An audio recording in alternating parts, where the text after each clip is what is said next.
Hello everybody, we are live now. Sorry that that took a while. I was trying to set up this new set of slideshow images that you see on the corner of the screen with different Cunard and like one white star liner.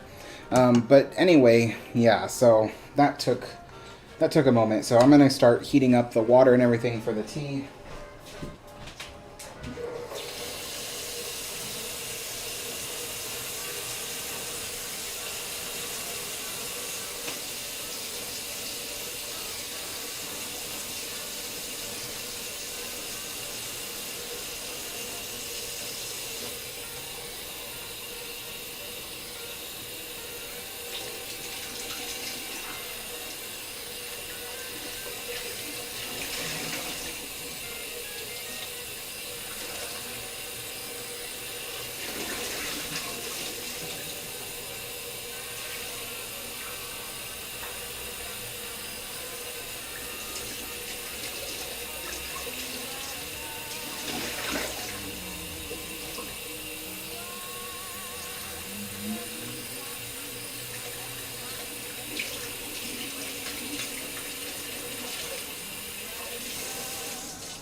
Okay. That's good. Now I'm going to cut up the sandwich.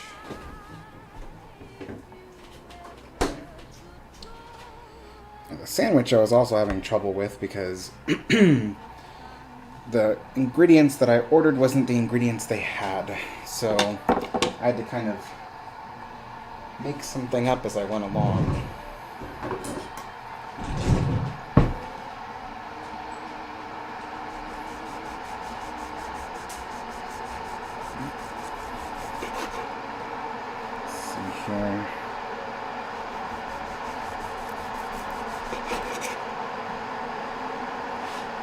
I'll answer your guys' comments and questions in just a little bit. At the moment, I can't see them. Well, maybe I can. Let me see. No, I can't really read them from here. Let's see.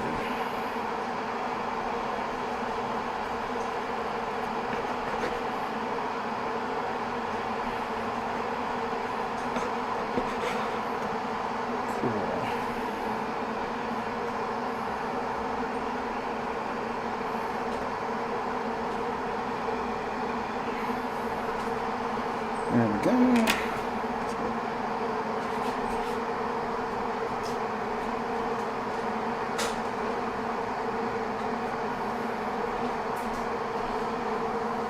All right. We have all of that.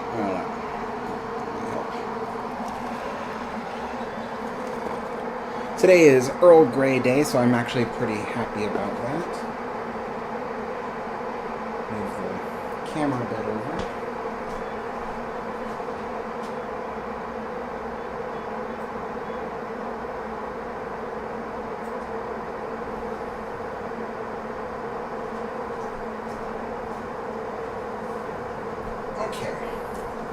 Here I am, everybody.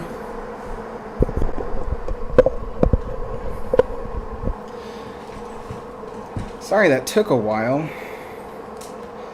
Let me get to my comments. Let's see.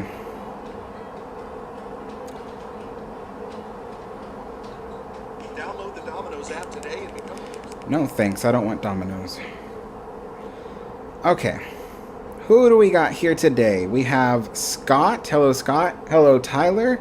Hello, Mike. Hello, Crittenden. Tyler says, hello, Alex. How was your birthday? Did you do anything special? Have you heard of the Old Spaghetti Factory? It's a luxurious restaurant. Yeah, I had a cousin that was a manager of a spaghetti factory. For my birthday, I had a good time. Hung out with my sister. She baked me some cupcakes and stuff. It was nice. Let's see. Ken is here. What's up, Ken? Hey, Conrad. How's it going?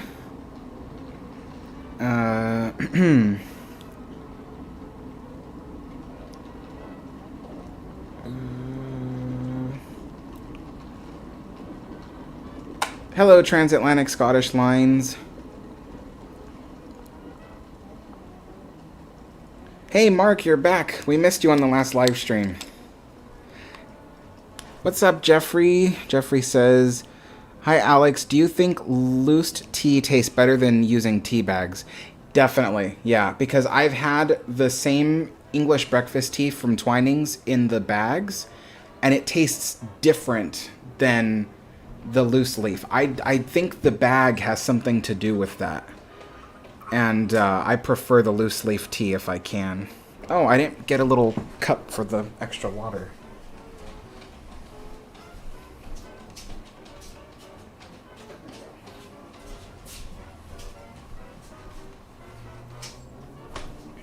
Okay.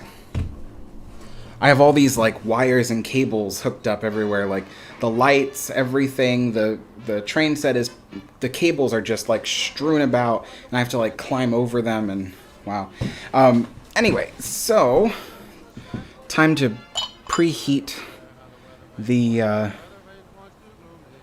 this thing. Wow, that was an illusion. It looked like it was empty. I was like, so as part of preheating, I dump out about half of the hot tap water in both the teapot and teacup. I'll set that aside. And now we top it off with boiling water.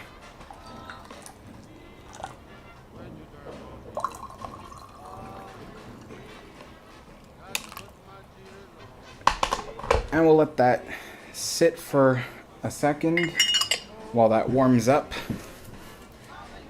Everything is here. Little spoon for that. I can move that over here now. All right. Yeah, Mark says, take your time, Alex. Tea time must never be rushed. Yep. That's true. Tea time is all about relaxing. Indeed. I have the train switched up differently, so now it's a combination car with a box car, a cattle car, a gondola car, and a caboose at the end. So, a little mix-matched.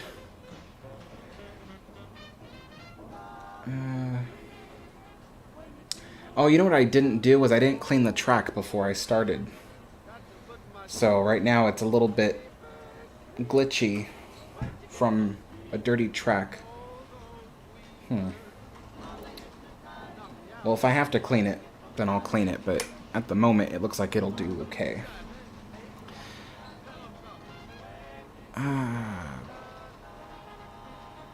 Chris Brown says, hey, I'm drinking tea. So weird. Well, it's tea time. Well, maybe not for you, but for me it's tea time.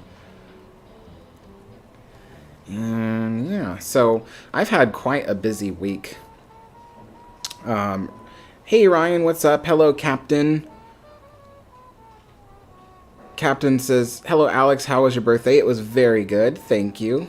I had a good time. Let's Build says, hey Alex, sorry I'm late. That's okay, I was late too. I was like 5-7 minutes late or something like that. Oh, okay, that's okay, Mark. When you're busy, you're busy. That's okay. Oh, Ken says, I've started checking out the Johann von Oldenbarnevelt. Really interesting ship. Can't wait for your videos on it. Plus, most epic name for a ship ever. Yeah, I know. It's easier for me to say TSMS Laconia, I think, but yeah, it'll be a great episode, I think. I just have to, first I got to get out that Oceanic video, but hey Eric, how's it going? Yeah, so about the Oceanic video, it's supposed to be out this Friday, but again, as part of my research and part of trying to compile everything together into a cohesive video, it's taking a while. So I'm going to have to postpone it again a week, but this Friday instead what I'll have out for you guys is my top 10 favorite ocean liners. So it'll feature my top 10, and there'll be a brief description for each one about like the history and about the like some fun facts and things about the ocean liners. And so yeah, that'll be out this Friday. I'll have to figure out something else for Tuesday. As you can see, when things take too much time and I'm trying to stick to a schedule, I have to rearrange what videos I'm going to release throughout the weeks as things change. So, but yeah, the Oceanic video is going well. It's just that it's just a lot to sift through. Like, there's a lot of history, lots of information, and very few images and photographs for me to use. That's going to be interesting, trying to figure out how I'm going to make that video with very few things to show. So, yeah. It's instances like that where I kind of really wish I had footage of other ocean liners near the same era. Not near, but yeah, kind of near. Like, for instance, like, my friend went to Canada and he was going to film the SS Keewatin if they would let him on, but it's been closed and he couldn't get a hold of anybody, and so he couldn't film it. If he was able to do that, I would have used the SS Keewatin footage to substitute for some oceanic stuff, and the reason why is because it's about the same era. Keewatin is just a few years younger than Oceanic, but it's about the same era, same kind of style, same Edwardian style, so it would have worked. But it's things like that where unless I have similar imagery or footage, I can't do anything. So it's just, it's frustrating. It's frustrating trying to figure it all out, but let's see. KB Production says, I also saw Queen Mary 2 in Southampton not long ago. Absolutely huge. Oh, yeah, I agree. It's massive. Okay, so the teapot is hot enough.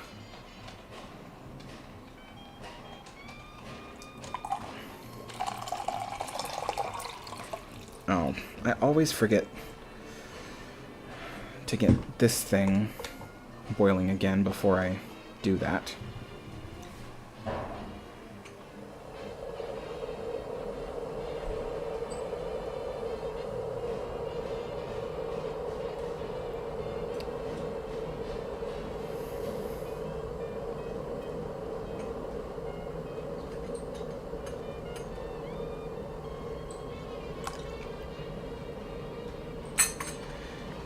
It's one of those days today where I feel like it's a really warm summer day, but it's probably really only like 60 degrees outside, Fahrenheit that is, which is not bad. That's, in a lot of places, that would be considered a cold day. Alright, so boiling water there.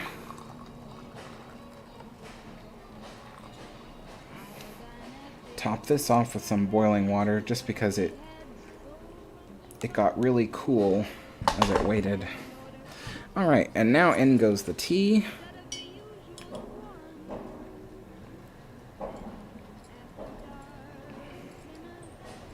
Trying to get that thing to line up in the center is just a pain.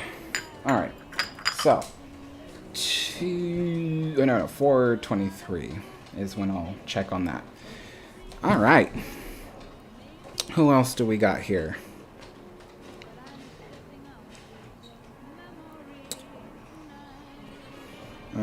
Gabe Wilson says, I didn't know it was your birthday. Happy late birthday. Oh, thank you very much. Nicholas says, I saw Queen Mary 2 depart Brooklyn on Sunday from the foot of the Verrazano Narrows Bridge. Wow. Yeah, I heard Queen Mary 2 gets just very close to the bottom of the bridge. Let's see.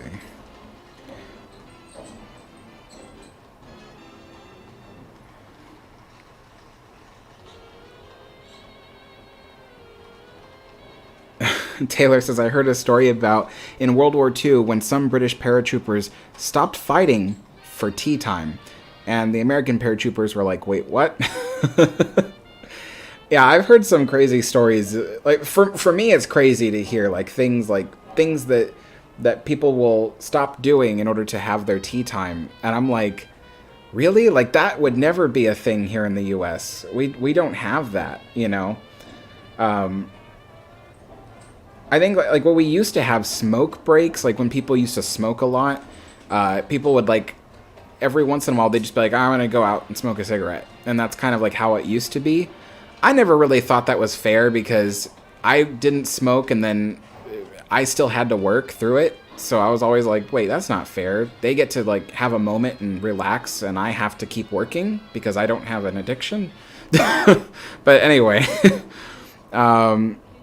yeah, what? Eric says, what's your policy on bringing your own food to Disneyland? I remember you brought a whole bag of food from a restaurant to the park. Any advice? Did I? Where would I have gone? I don't remember that, Eric. But my the advice. Well, you see, actually, my advice is outdated. Like, things have changed a lot since I was last at Disneyland. The rules have changed, everything. Like, there's so much has changed.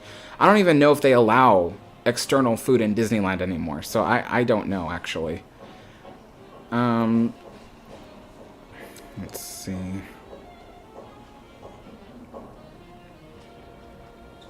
Nicholas says, hey, Alex, where is the best viewing point to watch the Queen Mary 2 depart New York City? I honestly don't know. I don't know much about its route or anything, or where anything in New York City is. Matthew Mahoney says, the best place for Queen Elizabeth to have become a tourist attraction like Queen Mary. A big city with a lot of attractions. So maybe New York, maybe somewhere in the UK, like Southampton, for instance. Possibly Liverpool.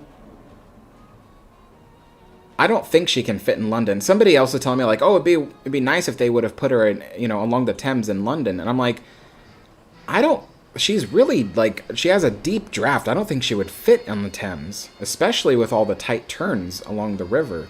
It would probably clog up all of traffic just to try to get her up there, even if the water was deep enough, which I don't think it is. But yeah.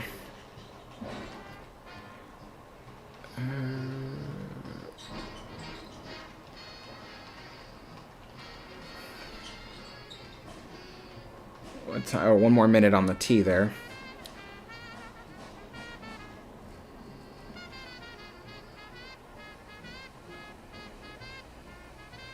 KB Production says, well, a tank wasn't fit for service unless it had a working kettle. Most Brits were dying because they left the tank for tea. Is that real? That's crazy. That's crazy. Ken says he went to the Portland Zoo this weekend. They have a nifty little narrow gauge train ride. Would be a fun thing to do if you ever had friends visit. Zoo is awesome. Yeah, actually, I wanted to ride the train, but last time my friend came to visit, I don't think the zoo was open, so we couldn't do that. All right, time to brew the tea. But yeah, I do want to try that out because those engines, I believe, were inspired by Disneyland's engines because they are narrow gauge, but they're also miniature narrow gauge, and they look like one of them looks just like Disneyland's CK Holiday. I have a feeling that was the design. So, okay. Oh yeah, dump this out. Oh, that's hot. That's burning my skin. Okay. Tea is a very, very dangerous pastime. You're handling boiling water and piping hot china. Jeez. Oh, jeez. And I accidentally poured too much tea in there. Oh, well. Waste not.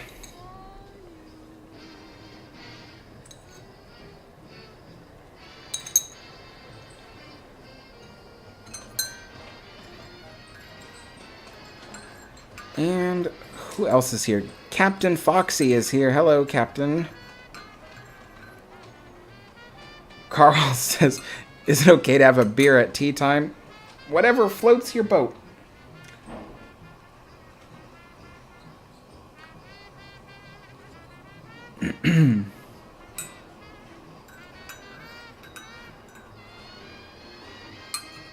I can drink Earl Grey without cream. It's still good, but I think I still, by a small margin, prefer cream in there.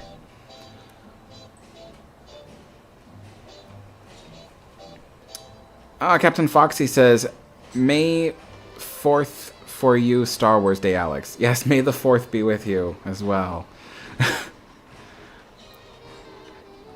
Gabe Wilson says, hey, Alex, can you do a video of a White Star liner? It a fictional steamship. She has 5 funnels instead of 4. She is much longer than Ocean Liner, and her name is Tyrannic. Build for White Star Line. I usually focus on history, so it would have to... I focus on ships that would probably have existed in real life. But I am working on an oceanic video. So that is a White Star Liner. Thank you, Carl. Crimson says, I was going to Brooklyn to see Queen Mary too, but sadly couldn't. Hoping to see her next time she comes to New York.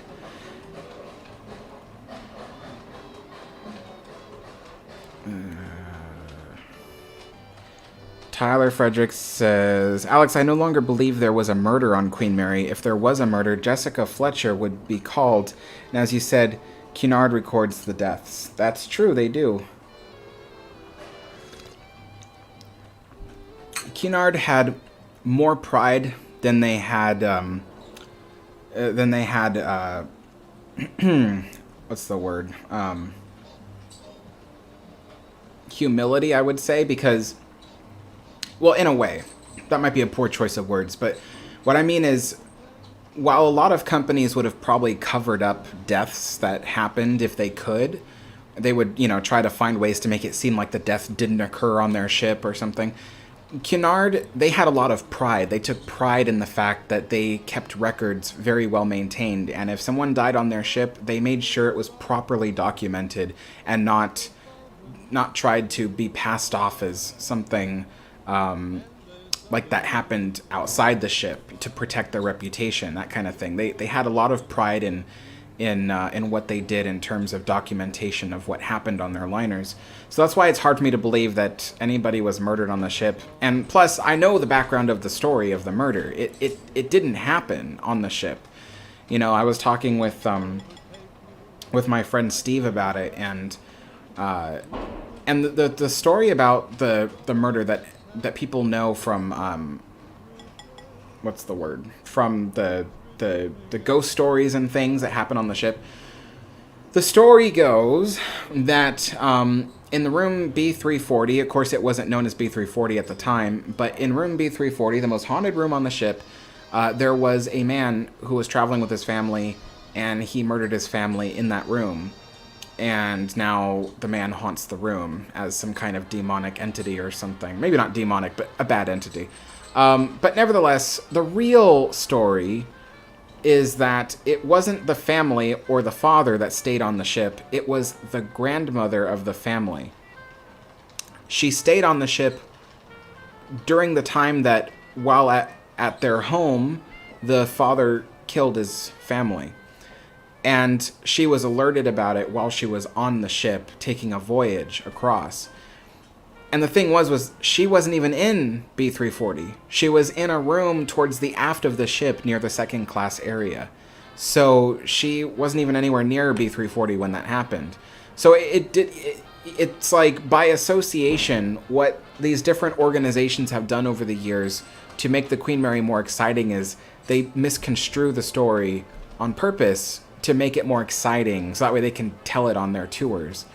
And so that's how they tell it on the tours, and that's not how it went at all. But, it doesn't sound exciting to say, there was a family member of the people who died in their home who was on the voyage. Instead, they just go, the father and his family were on the voyage and he killed them there. And it's like, didn't happen there. So that kind of thing. We were also talking about Jackie at the swimming pool. Cunard would have documented if a little girl drowned in the swimming pool, and it's also unlikely a little girl was anywhere near the swimming pool because they didn't allow children near the swimming pools. The other thing, too, is that the story says that she drowned in the second-class pool, but yet haunts the first-class pool. They're on opposite ends of the ship. It's impossible on so many levels that it makes it, you know... Well, I mean to say it's improbable on so many levels, it makes it impossible. That's what I meant to say. So, yeah, it's silly, just the things that they tell on the ship, and... You know, to entertain people, you know, like, I don't think deaths are an entertainment thing. That's why I don't discuss deaths and tragedy like that as much on my channel, because it's not entertainment. It's a really serious subject for me. Tasty.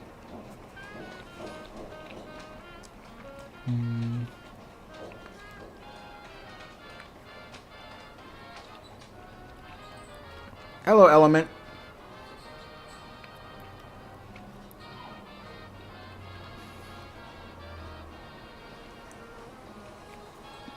Oh, wow, Eric. I don't even remember that. That's crazy.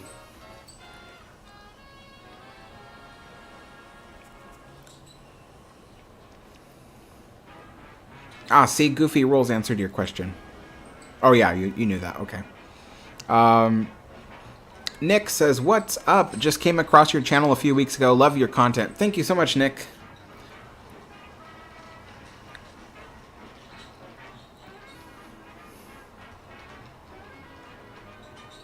Let's see. Nicholas says, hey, Alex, I traveled 3 times on the SS France and once on the Italian liner Leonardo da Vinci. That's pretty cool. I didn't know they had a liner called Leonardo da Vinci, but the SS France. Oh yeah, that for a, you know, post-war ship, that's actually a pretty beautiful ship. I say that because generally speaking, I don't like post-war ships, but that one is a pretty one. Oh, see, Crimson says Governor's Island is a pretty decent place to get a good view of the Queen Mary 2 in New York. I'll have to remember that. Well, then again, I'll be on the ship when I am there, but... Oh, geez. Ken says the locomotive that was pulling the train was a derpy diesel locomotive. Oh, my gosh. Geez. Well, yeah, well, they had beautiful steam locomotives. I don't know what they did with them, but...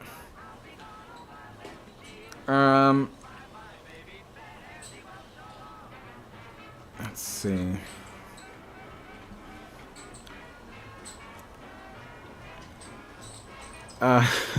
Nick, about your comment about the bong.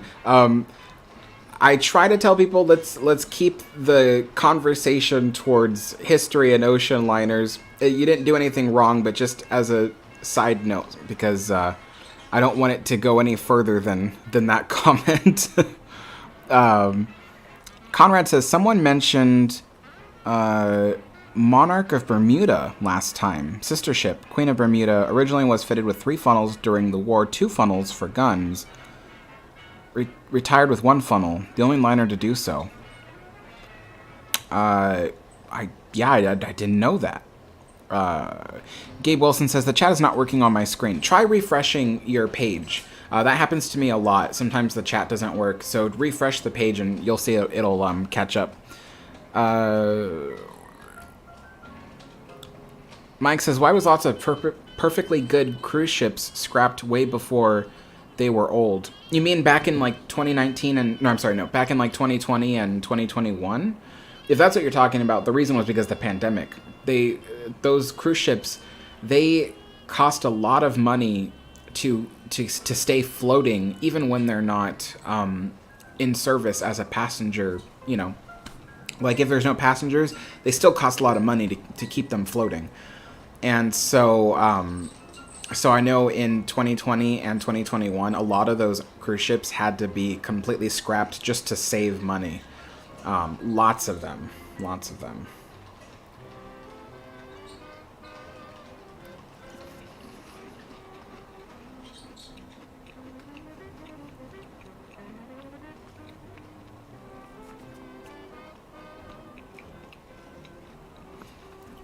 John says, "Hi Alex, watched a tour of the Queen Mary on YouTube. Guide said the flooring at Piccadilly Circus is a replacement. Quite an echo. You think original floor was like that? Must have been mad loud with passengers." Oh yeah, it was. So the flooring that's currently in Piccadilly Circus on the Queen Mary is a replacement. It's designed to look like a meld between the flooring from the 1930s and the flooring from the 1940s. So, yeah. And it was put in the 1990s, I want to say. But yes, it was always echoey and loud in the Piccadilly Circus area. But keep in mind that back when the ship was sailing, people didn't socialize like we do today. Today, when we're in massive crowds, we're extremely loud and stuff. You will yell over each other and stuff like that. But in the past, it would have been very calm. It would have been very quiet talking. And I think the loudest thing you would have heard was people walking on the floor. That would have echoed around the room.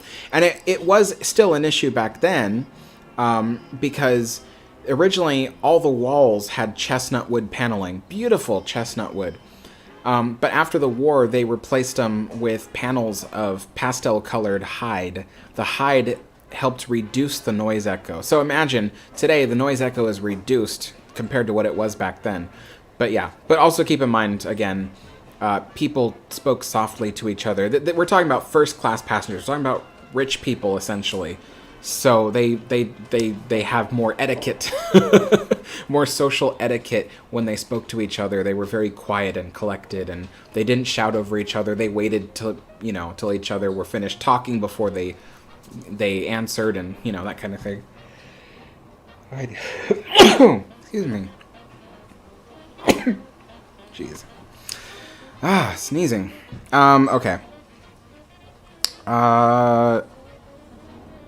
John says, "Hi Alex, watched a tour of the Queen Mary on YouTube. Guide said flooring at Piccadilly Circus is a replacement." Oh, yes. Jeez, I already read that one. Wow. Okay. Nick says, "Call me crazy, but when I toured the engine room of the Queen Mary, I thought I saw something red dripping from bulkhead 13. I ran TF out there so fast." It is possible you saw something red, but not blood. First of all, bulkhead 13, that's the funny thing. So they call that door number 13 haunted because they say that's where John Pedder got sliced in half and all that stuff. Well, John Pedder, he did get cut in half by door 13.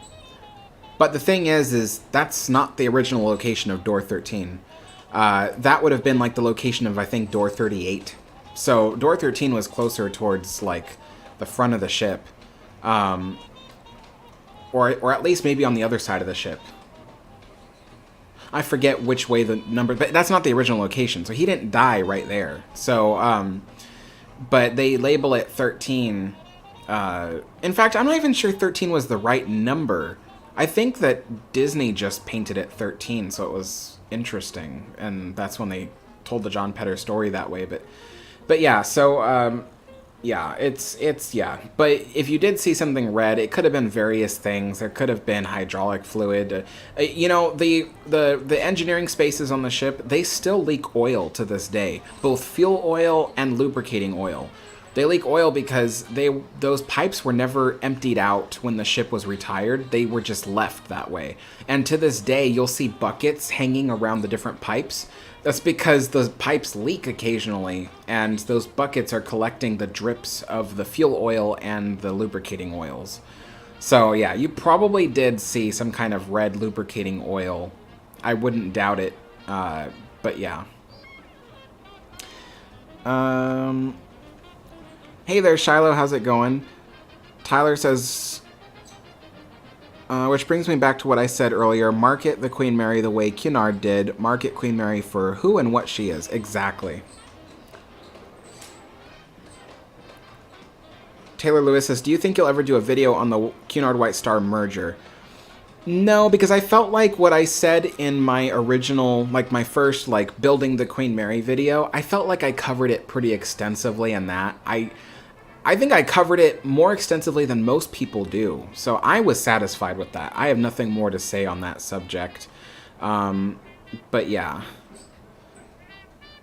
Wade says, belated birthday wishes, Alex. Just recently started watching your videos. Had to subscribe to say greetings from Sacramento. Well done. Thank you so much.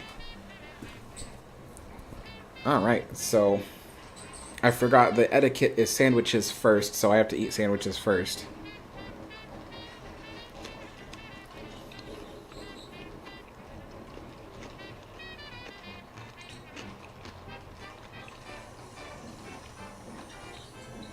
Carl says, I could re-ask my question about the hospital aboard Queen Mary. If they need to assist someone in another ship, do they stop for a while, or they just continue and bring the patient further away?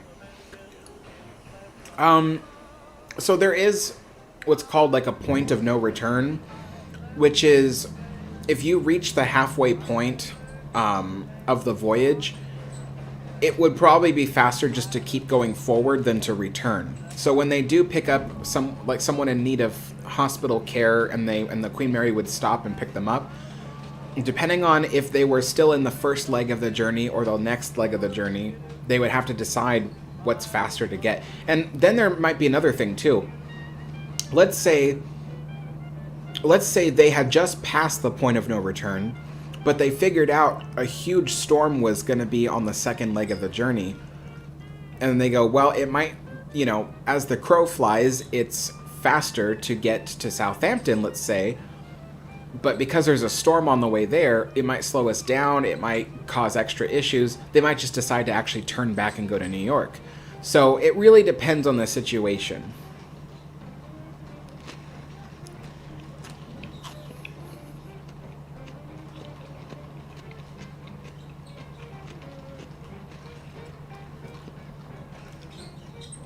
Thanks, Nick. Yeah, I have been getting a lot of new subscribers lately. I'm glad that people are liking what the videos I'm making. Sus says, what are your favorite cruise ships? I don't have any. I don't have any favorite cruise ships.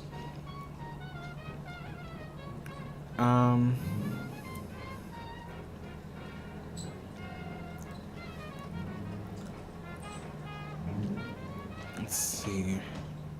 Mike says, I see you put a picture of RMS Olympic on the screen. Yes, the reason why is because someone asked me in the last live stream, they're like, can you put just pictures of ocean liners up? Because I was rotating pictures of Queen Mary. What was that? I was just putting pictures of Queen Mary up. And someone said, can you put pictures of just ocean liners up and stuff so we can enjoy it? And I thought, I could, but this whole thing is Cunard tea. This is a Cunard tea set and everything. So I thought, well, I'll put Cunard ships up. And I don't have that many pictures. I don't have like pictures of Sylvania or something up. But I did put some ships. So I have like Queen Elizabeth on there, Queen Mary, Lusitania, Mauretania. Olympic was briefly owned by Cunard White Star Line. So it technically was at the end of its life a Cunard ship. So I put Olympic on there. And then there's Carpathia, and I wanted to put Oceanic, but it was never a Cunard White Star ship, so I couldn't do that. It was just a White Star ship, so I didn't put it on there, but yeah, so mostly it's Cunard ships, and then as I go along, I'll get more Cunard ship pictures to put on there for the rotating image.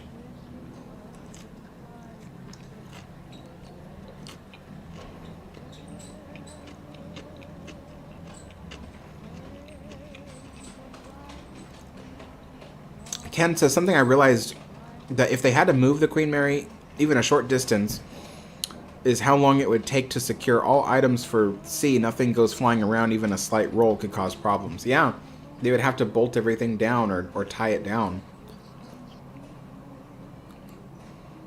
Fade says, hey Alex, how disappointed were you to hear about the Queen Elizabeth burning and sinking in Hong Kong? Well, the funny thing was I knew about that long before I was actually into ocean liners. So it didn't bother me. I mean, I obviously, I wasn't happy about it, but it didn't bother me because at the time when I heard about it, I wasn't really into ocean liners. But of course, looking back on it, it does bother me that it burned and stuff. But you know, that's history. You know, that's what happens sometimes. Things go wrong. You know.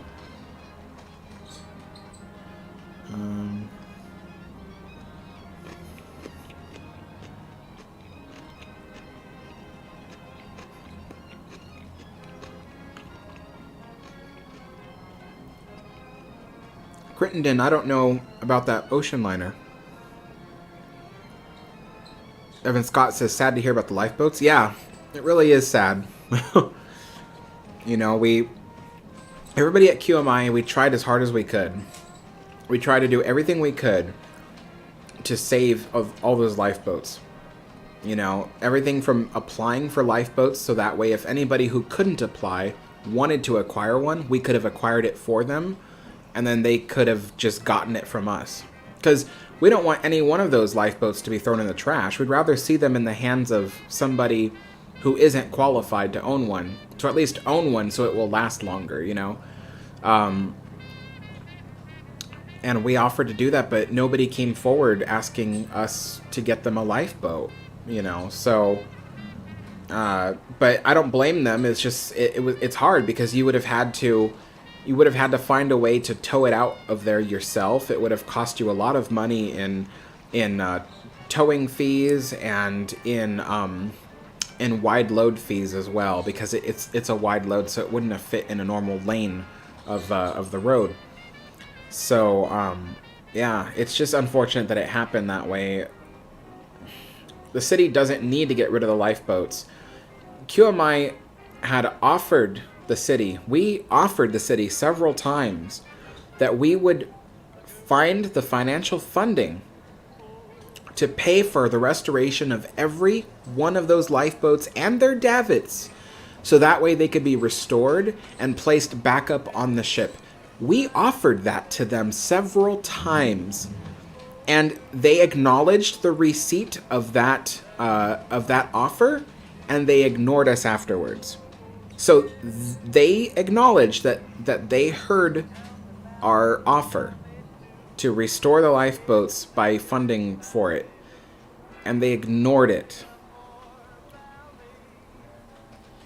I don't even know what to say to that. Like, why? We're literally saying, hey, we have a check. Take our check, we'll pay for the lifeboats, we'll find people. We could even have found people for them to restore the lifeboats. The city wouldn't have had to lift a finger for those lifeboats. We would have found people, like a company, who could have taken the lifeboats off the ship at no cost to the city. We could have funded the restoration of the lifeboats with actual historians who could have helped to make sure that everything was being done correctly. We would have accepted, that we could have helped find the people who would, assume the liability of the lead paint, had those lifeboats restored, placed back up on the ship, again, at no cost to the city. And they said, thank you for that offer. And then silence. That was it. I don't get it. They're a legitimate organization. They are a real 501c nonprofit, but they always get ignored by the city. I don't get it.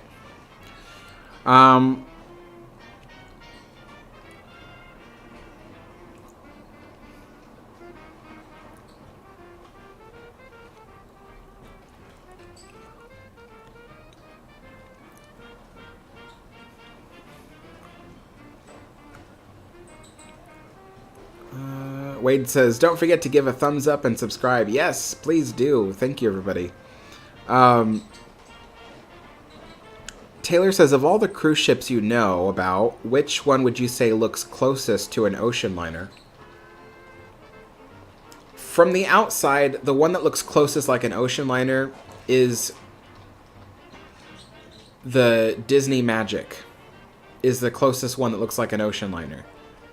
From the inside, the closest one that looks like an ocean liner is the Cunard Queen Elizabeth cruise ship. So, yeah.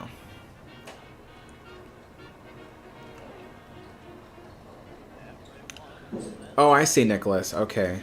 Yeah, the Leonardo da Vinci replaced the Andrea Doria. I know about the Andrea Doria.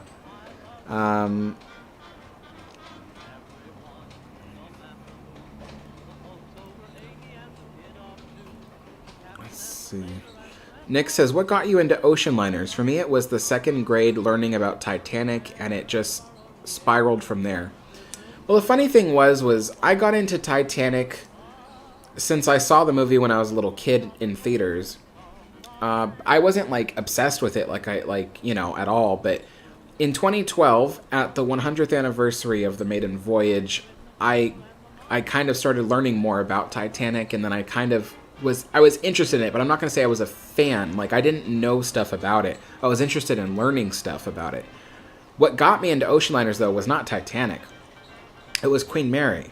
I went to visit Queen Mary in 2020, and like I often tell people, something just hit me. Like, I've been to Queen Mary a few times in my life, but the last time I was there, it was almost like the ship was calling out to me, asking for help or something. And something just clicked. I just suddenly became obsessed with Queen Mary, and after that, I started learning about other ocean liners, and ever since then, I've just been learning and buying books and research and stuff like that about ocean liners. So the Queen Mary is what got me into ocean liners.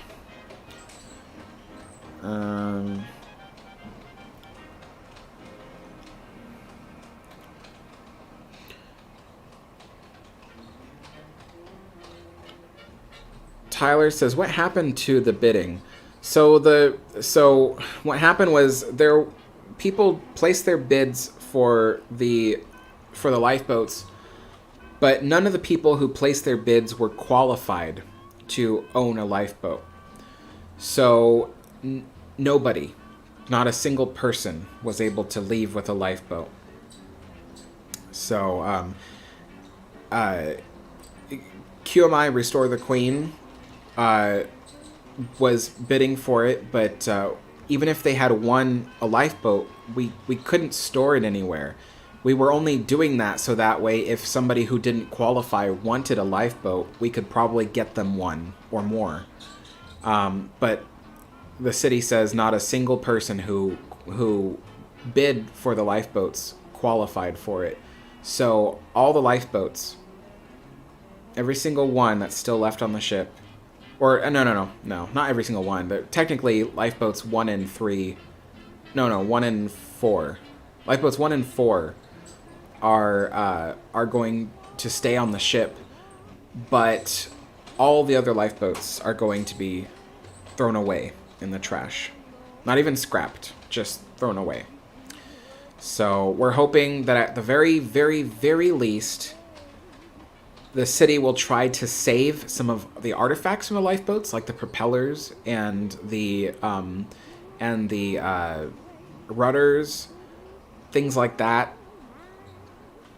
Those things can still be kept as artifacts or auctioned off for the benefit of the restoration of the ship. But yeah, it's just really sad. It's really, really, really sad. I'm gonna make a video soon about all that. But I'm actually like trying to get over the shock, honestly. I'm trying to get over the shock of hearing all that.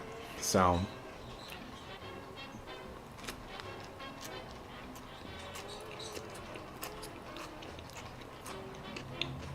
Carl, no, Queen Mary 2 is not the same class.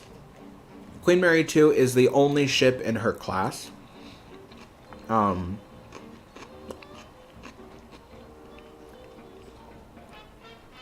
I believe even Queen Anne and Queen Victoria are two different classes of cruise ship as well. You also have to remember that Queen Mary 2 is an ocean liner. So Queen Mary 2 is built differently than any cruise ship in many different ways.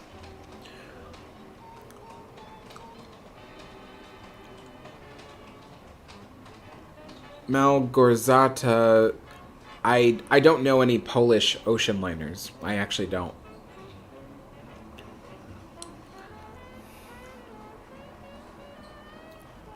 Nick says the city of Long Beach is so disappointing. It's clear they aren't qualified to maintain such a historic vessel. It's unfortunate. It really is.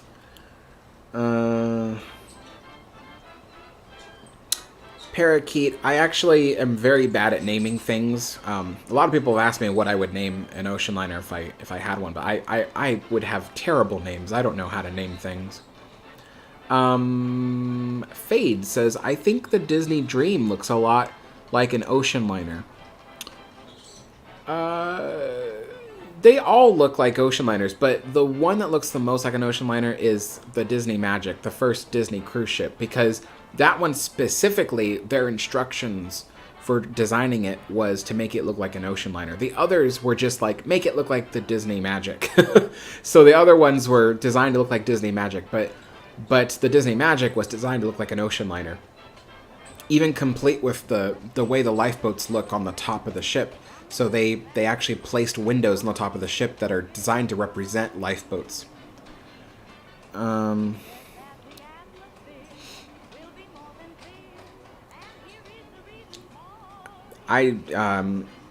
Malgarzada, I don't know P&O ships. I'm still very new to ocean liners.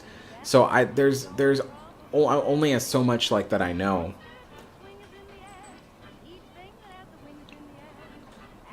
Fade says, do you think it would be cool if Olympic was turned into a floating hotel? Because in 1935, someone wanted to buy her and do that. I wish it happened, though, because the Olympic was my favorite. Oh, yeah, I wished it would have happened, too. But it's unfortunate. But, back then, so many things were happening. It was the Great Depression. It was, war was brewing. So everything was uncertain and, no one wanted to invest in it. They just couldn't do it, So, wow, we have a lot of viewers right now.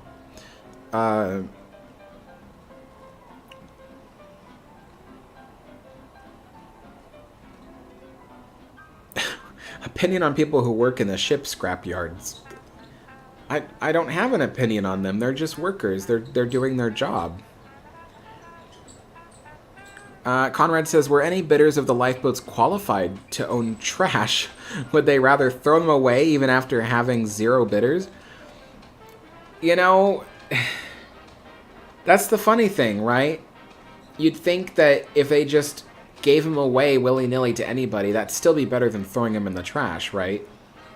But they don't. I think the city of Long Beach wants to throw them away. I think the city of Long Beach just doesn't care, honestly. One of their officials said, oh, these lifeboats have no historic value. But there actually is a lot of historic value to them. I could list them all, but it would just take forever to list it all. But I have a video about the historic value of the lifeboats. And it's just sad. Like, the city of Long Beach doesn't know the worth of the ship, the worth of the lifeboats. They don't know any of those things. They see it as an asset that is in their way. So that's what it is,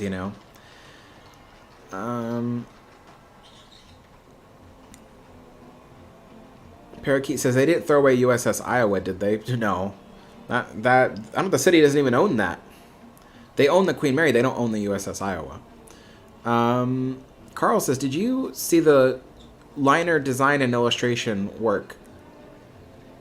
You mean the channel? Liner Designs? And I think that's his name, Liner Designs and Illustration. Yeah, he's got a good channel. Parakeet says, how did they keep Queen Mary after air travel was created? She ran at a loss, honestly. She did cruising, so they tried to make her do cruises, but it turned out Queen Mary was just really bad at doing cruises. It wasn't enjoyable. Queen Elizabeth, they did some alterations. They added a Lido deck on the aft area of the ship, so in the later years, you can actually see photos of a brand new swimming pool on the back of the ship. So the Queen Elizabeth was a little bit better at cruising than Queen Mary, but Queen Mary just wasn't built for cruising. So they kept Queen Mary on the transatlantic run after they realized she couldn't do cruising. And Queen Elizabeth did more cruising, but ultimately both ships were running them at a loss. And by the mid-1960s, it was just apparent they couldn't keep the ships anymore.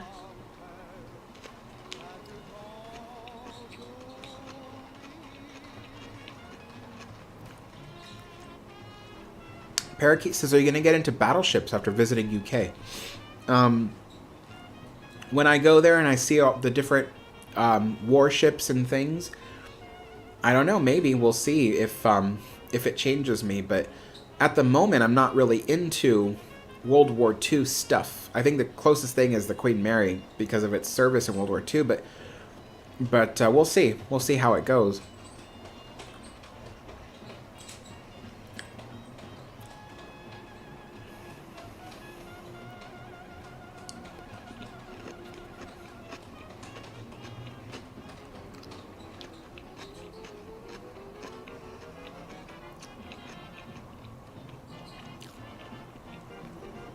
Yeah, Queen Mary's lifeboats. They were the first lifeboats. So first she had the first fleet of motorized lifeboats of any ship. No other ship had a full fleet of motorized lifeboats. Queen Mary's lifeboats also had watertight bulkheads inside of them, so if they ever got breached, it would prevent the spread of the flooding. They were also designed with buoyancy tanks, so if the whole lifeboat was sinking for some reason, it would only sink a few feet because the buoyancy tanks would keep the lifeboat floating even if it was fully loaded with passengers. The other thing too is that so all the designs of the lifeboat were improved upon, and so to this day lifeboats on ships, on cruise ships and such, those lifeboats are the direct ancestors of Queen Mary's lifeboats. Queen Mary's lifeboats really just changed the industry. So that alone is call for historic value. The other thing too was, I have it on good authority that some of those lifeboats helped move troops off the Queen Mary onto other ships and even to the shore at the Battle of El Alamein. When the Queen Mary was there for the first battle. So when the Queen Mary dropped off those 10,000 troops, which won the battle at El Alamein, I'm pretty sure her lifeboats were helping to ferry the soldiers from the Queen Mary to smaller ships, and a few of them even went to the shores of El Alamein. So that is another historic value to the lifeboats. It's just amazing. But the other thing, too, is some of Queen Mary's lifeboats are not actually Queen Mary's lifeboats. Some of them are Queen Elizabeth's original lifeboats, and some of them are from other Cunard ships like Sylvania. So those lifeboats certainly don't exist anymore, so it's sad that they're going to be thrown away now.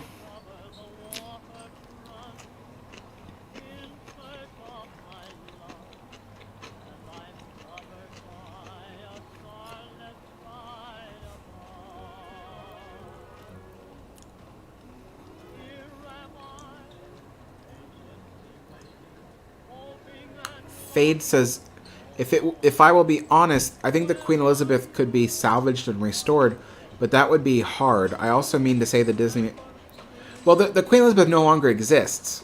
She was completely scrapped after she sank in 1972. She no longer exists. So I don't know how you can restore it or salvage it. It's no longer there. All of it's gone. Taylor says, just curious, what led you to doing videos about Oceanic 1899? Really looking forward to the video. Don't mind the wait, though. So, Oceanic, it was another ship that I discovered in my research. I don't even remember how I found out about Oceanic. All I remember is just that I always thought, that's an interesting ship. It looks very beautiful, and the story of its demise is pretty interesting. So that's kind of what got me into wanting to make a video about it. Like I said, like a lot of the videos on my channel, I make them because there's something about the story that stands out to me that I feel like I have to say it, I have to tell it. But Oceanic was one of those ships.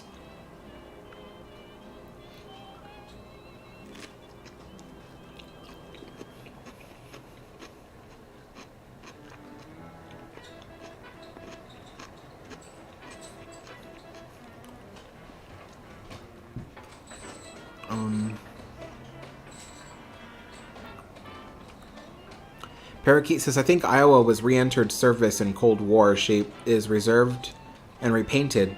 Right now they are preserving the deck panels. Yeah, I heard that Iowa re-entered service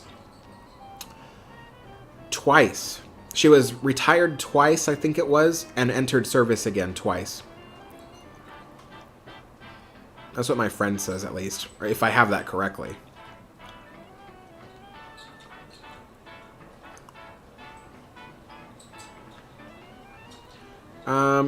Nick Moore says, Alex, your content is great. I just found your channel the other day. Oh, thank you so much. Yeah, lots more history content. I do all kinds of content because, as you guys have noticed, not all my videos are documentaries. I do documentaries occasionally. I want to get in a habit of doing one every Friday, but I do so much research that it makes it so I have to do it like every 2 weeks, because I don't do like what a lot of YouTubers do where they just pull up Wikipedia and then just jot down the cliff notes of what's on Wikipedia. I actually like do heavy research into the subject and try to present information that people haven't heard before or isn't common knowledge, at least. So yes, that's what I plan to do. And then I have other stuff. So I have like videos that are just kind of about the random details of ships and the Queen Mary as well. So yeah, lots of stuff coming. And then if I do my UK trip, which I really want to do, on the UK trip, I'm going to film my voyage to the UK on the Queen Mary 2. The whole idea is to film the entire Queen Mary 2 as much as I can, as much as I'm allowed to film. Make all kinds of videos about that. As well as when I get to the UK, my friend and I are going to visit all kinds of historic locations in London, Belfast, and Bristol, and Southampton.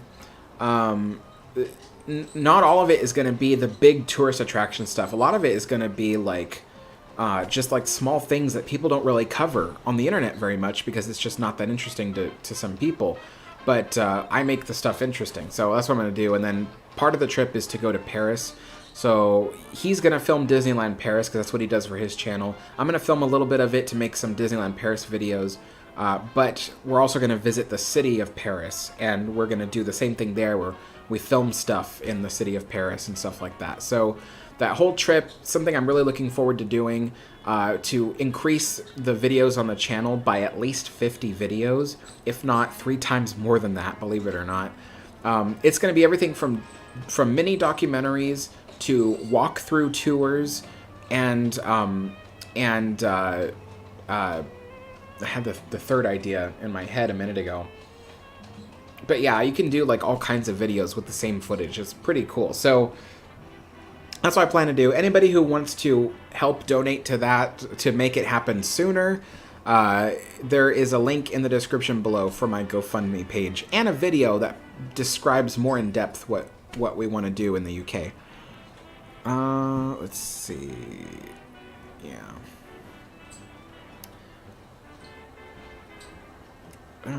Ivan. Hey, Ivan. How's it going? Oh, no, that's okay. Yeah, that's cool. Glad to see you back, though.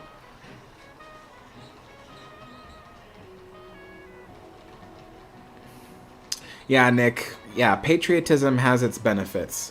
It's pretty funny.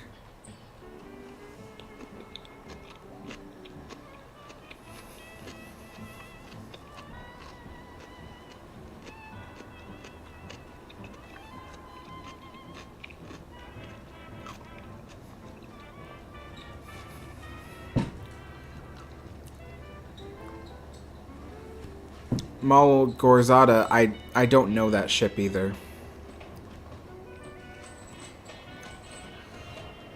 Nick Moore says, also, Alex, I live within 20 minutes of the Queen Mary and drive down to her to take photos and see what's going on. I'll be there on Friday this week if you want new photos, update photos. Yeah, sure. I'd love to have that. My email is in the description of every one of my videos, so if you just go down there, you'll see my email address.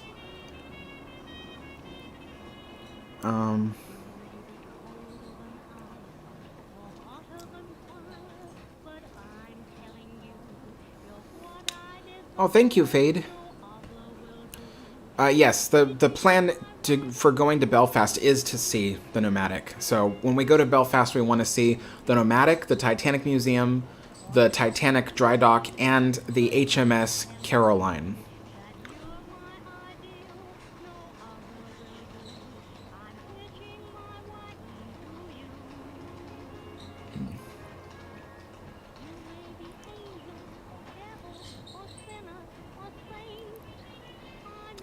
Carl says, at what point does the water get too deep for Queen Mary and Queen Mary 2 to anchor? I don't know. I think the water would have to be a couple 100 feet deep, maybe 400 at maximum. I'm not sure, actually, to be totally honest. Maybe 200 feet. I don't know. I'm just going to answer with I don't know, because that would be the most accurate answer I could give you, honestly. I don't want to give you a wrong answer. Hello,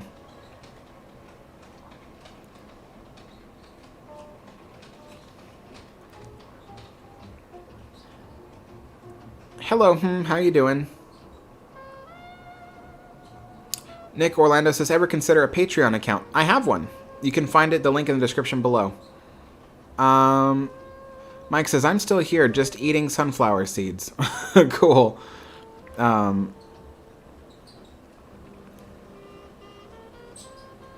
Yeah, Goofy, that would be a good idea. But they need more than just that. Like, the actors help, but it would have to be in conjunction with a bunch of other ideas. So, I will be coming out with a video soon. So you know how I created a video recently, like I think I put it out yesterday. I think it was yesterday if I remember the date correctly, but it was about why the Queen Mary is, why the real reason why the Queen Mary is a failure. Which, I mean, that really depends on your definition of failure. But anyway, the real reason why the Queen Mary is a failure. Well, I'm going to be making a video soon detailing my ideas for what could make the Queen Mary a resounding success. Now, I do not regard myself highly on these things. It's just a list of ideas that I think could really help, and I think that would be a major key factor. It's not like reinventing the wheel or anything. It's just these are some things that the tourism industry is calling for right now. I do have an education in hospitality and tourism, and I have been in the hospitality industry for 11 years. So I do know what the tourism industry is. I know what people are looking for. I know what the current trends are. And so I want to use that knowledge to kind of deliver a video all about the ways to make Queen Mary successful. And who knows, maybe the next person to take over the ship will use some of those ideas. I hope they do. It doesn't seem like the port authority is going to be taking over the Queen Mary like we had all hoped. It sounds like they're probably just not going to do it. So if that's true, then what will likely happen is the city of Long Beach will once again look for another company, I should say, to lease the ship, like they've been doing for the last 50 years, is leasing the ship to various companies. So if that happens, I hope they come across one of my videos where I talk about how to make it successful, because I think those are some good ideas that I will have. But I'll have a video out that carefully details it. Yeah, so I don't know when, but hopefully soon, because I know it's gonna need we're gonna need to have that information out soon. So, yeah. Mel Gorzada, what it says, what is your favorite P&O ship? I don't have one. I don't know anything about P&O ships.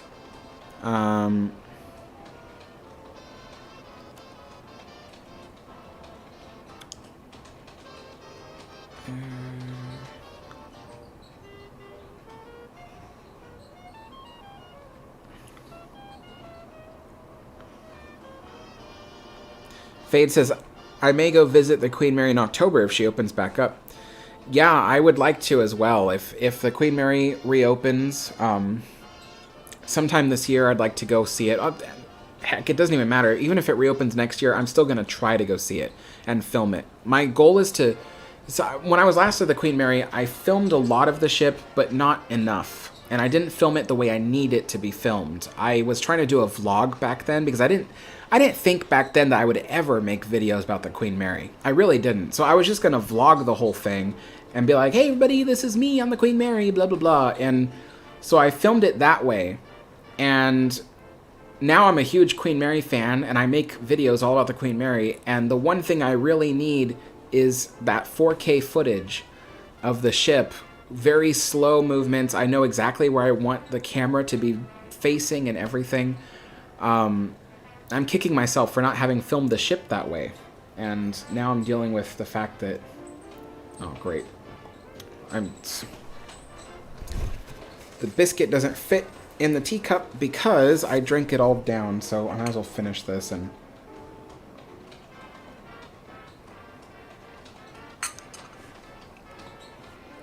refill the tea. It's funny because it's moments like this where I'm kind of like, oh, maybe I should check the time. And then I realize it's been well over an hour since I started the live stream. And the tea is already cold. I have so much fun doing these streams, just talking to everybody and stuff.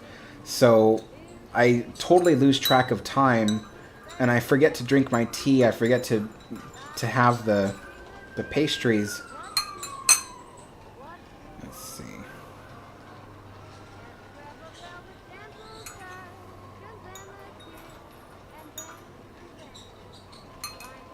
Okay.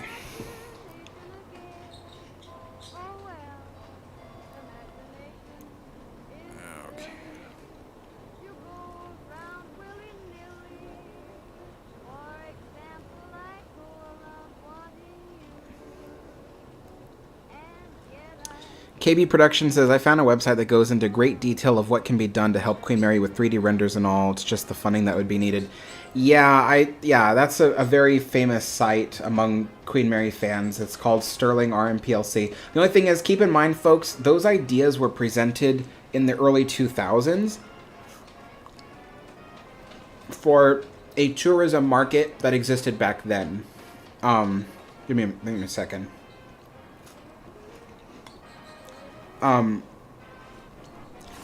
So the tourism trends have changed dramatically since the early 2000s. So those ideas would have been good for the early 2000s. Some of them are still good today. Some of them really are. But there's a lot of big differences, mainly technology advancements. And now today, people expect certain things from museums when they go there. And the Queen Mary, even all the ideas on the Sterling website are extremely outdated. So that's why I'm planning on making my video, because I have ideas that would fit the modern age and would be non-invasive to the Queen Mary's historic integrity. So I'm going to try to present those ideas. I'll do what I can, but it's funny because, you know, you can go to college for something, but then you'll have the trolls always think they know more than you, you know? It's just like, geez. Yeah. I'm no expert. I don't pretend to be at anything, honestly. But there are things I know. And some of those things are, I know Disneyland history. You know, I know how to cook. I went to culinary school. I know how to cook. And the other thing I know is tourism. But yeah, so I remember the first Queen Mary video I ever put out was a video called Let's Save the Queen Mary. And I detailed all these ideas in there, and a lot of people were just like, oh, those won't work. And I'm like, yes, they would. They work right now. They're ideas that are being used currently at other successful places. So there, people are like, oh, that will never work. I'm like, you don't know. Like, you're not in the tourism industry. Like, yeah. Anyway. I'm sure everybody experiences that, you know. Even at your bosses at work tell you how to do your job all the time, and you're like, I know how to do my job.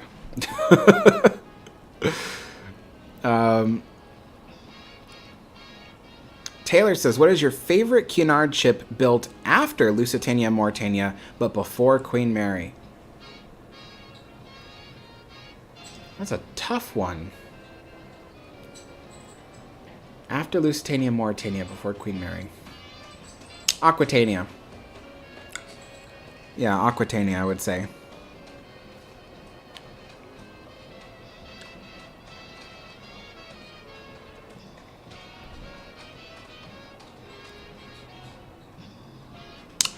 Malgorzada says, did you know Cunard made another Mauretania in 1935 or something like that? Mm-hmm.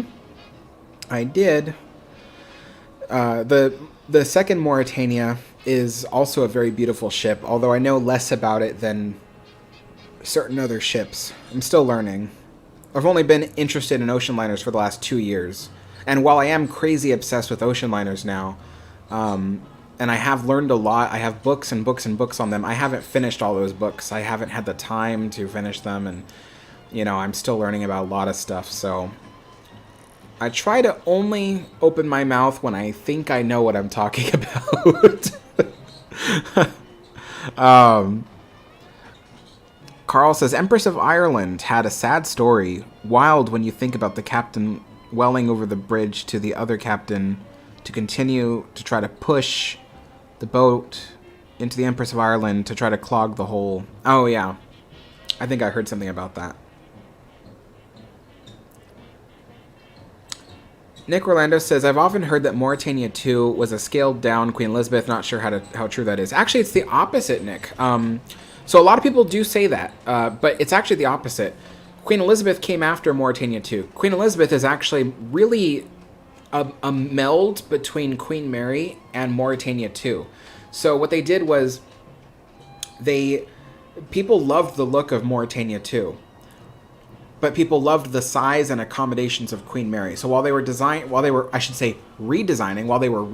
Queen Elizabeth for the initial construction phase, they decided, instead of creating a replica Queen Mary, because they were going to be sister ships. Maybe I should just start from the beginning.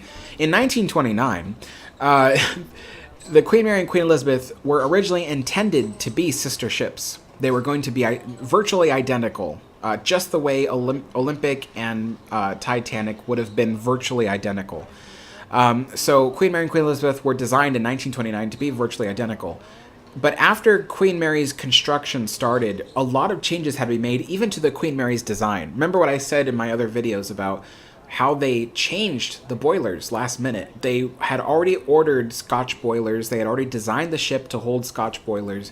And then they kind of went, you know what? We want 24 Yarrow boilers. And then they changed that up. That caused issues with rolling as well. But so there was things like that. So changes were made to the Queen Mary even while she was in construction. I don't think that's abnormal, actually. I think that's pretty much normal for a lot of ships. But that also meant that the initial designs of Queen Elizabeth were also being altered at that time too. And then when Queen Mary was launched, and she had her sea trials and she had her first voyages, they realized there were certain things that they wanted to change about Queen Mary when they come in to do Queen Elizabeth. So Queen Elizabeth's initial design was being altered dramatically from the inside out. And so what they ended up doing was they said, okay, we're going to have this body of the Queen Mary, and we're going to take the features that Mauretania 2 has and try to mush the two together into a really massive ship. So that's what they did with Queen Elizabeth.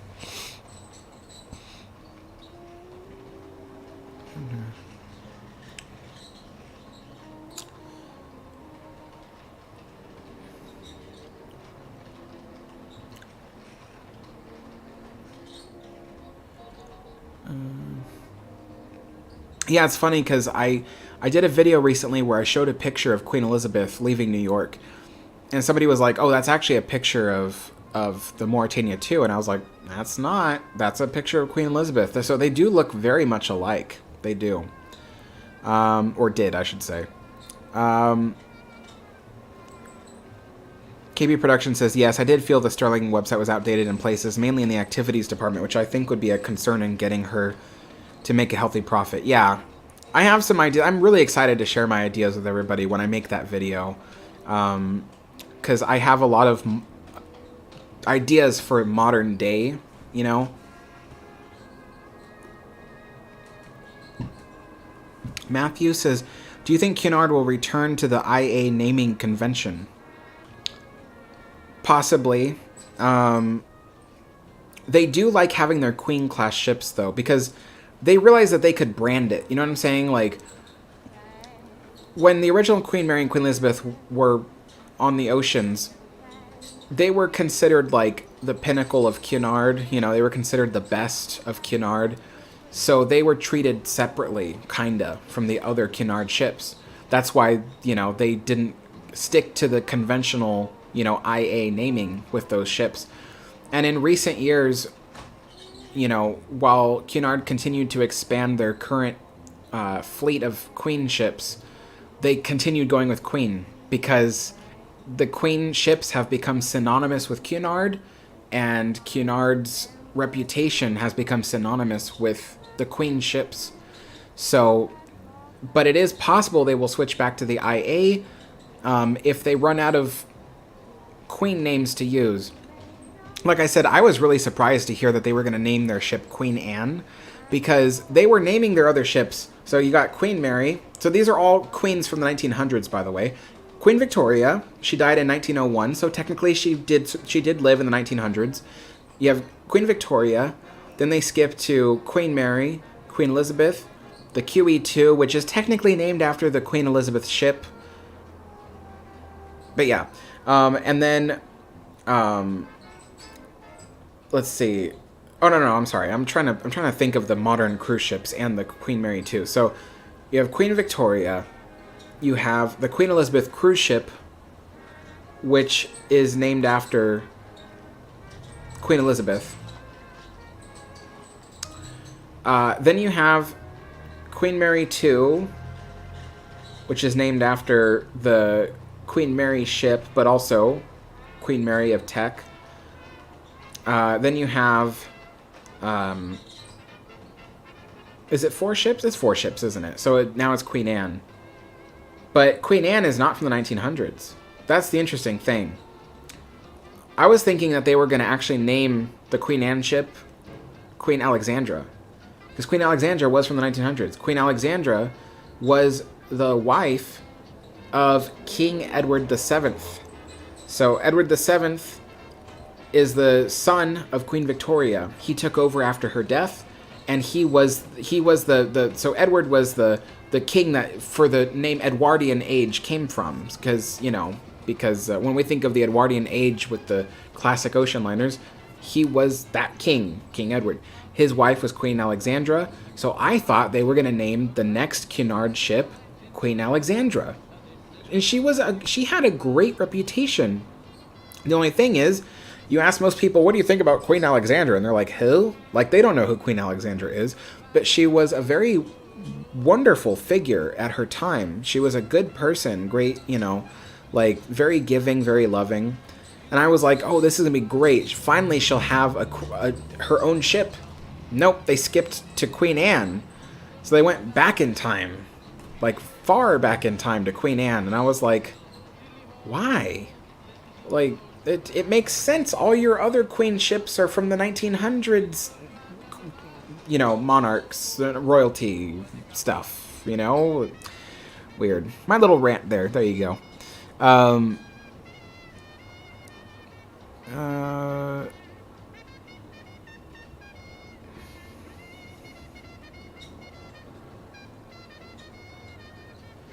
KB Production says, I don't know much about the Long Beach area, though. Is there enough pull around there to make the Queen Mary a fun stop for more general visitors rather than a very long trip to get there? I think you're asking two different questions meshed together.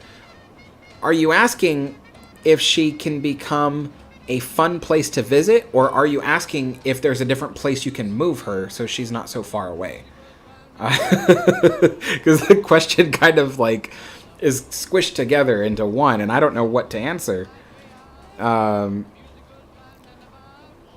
Gorzada says, why did Cunard not name their new Queen Elizabeth QE3? I think, and anybody correct me if I'm wrong, I think their cruise ship, Queen Elizabeth, the cruise ship, not the ocean liner, the cruise ship Queen Elizabeth, I think was named after the current monarch, Her Majesty Queen Elizabeth II. I think that's who it's named after. Because technically the QE2, which was launched in 1969, the QE2 is technically named after Queen Elizabeth the ship. And Queen Elizabeth the ship was named after Queen Elizabeth the Queen Mother, not the current monarch, but Queen Elizabeth the Queen Mother. So I think because they skipped over the current monarch, Queen Elizabeth II, I think they decided to name the Cunard Queen Elizabeth cruise ship after the current monarch. I think that's why they didn't go with QE3. So, and Queen Mary 2 is again, it's called 2 because it's named after the original Queen Mary ship. So that's why. Ivan says, I love the train in the background. Thank you so much. I decided that any updates I do on this train layout, as I build it, as I make it look nice and stuff like that, will be on this channel, Alex the Historian. And the reason why is because I had a second channel I was going to do all that on, but I don't have the time to devote to a second channel. I don't plan to do videos on this super often, so I might as well post them here on this channel. I love this train set. I love it. I would cry if something happened to it.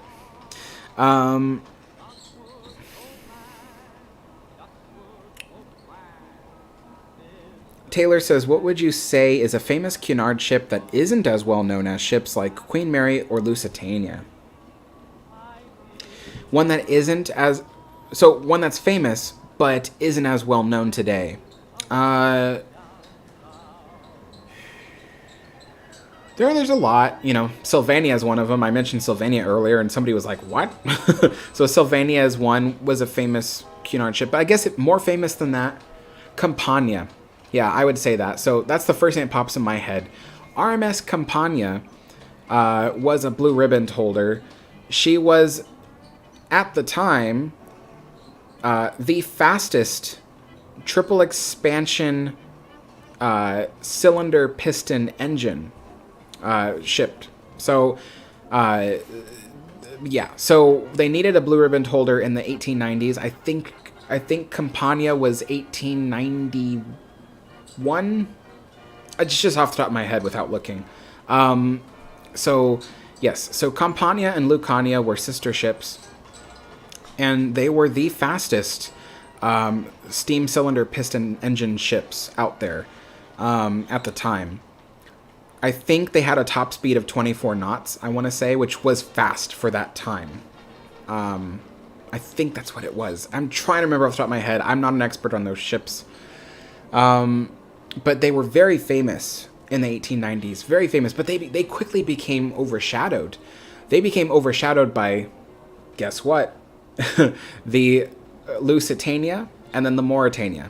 So Campania and Lucania were overshadowed by Lusitania and Mauretania because those were steam turbine engine ships, the first ocean liners to have steam turbine engines, and they were the fastest ships.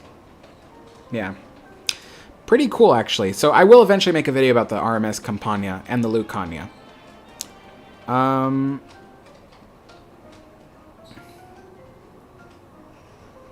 Ivan says, Alex, are you still planning on releasing the video about the spruce goose? Yes, I want to try to see if I can release it this month, closer to the middle or the end of the month.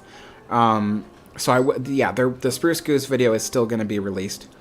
Ivan says, do you have a Discord, Alex? Yes, but it is only accessible to people who are donating to my Patreon.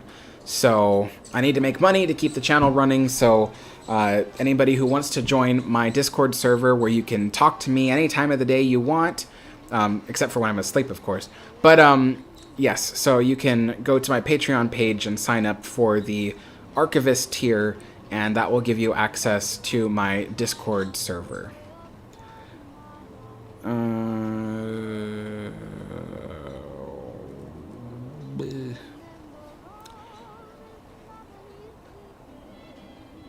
Let's see.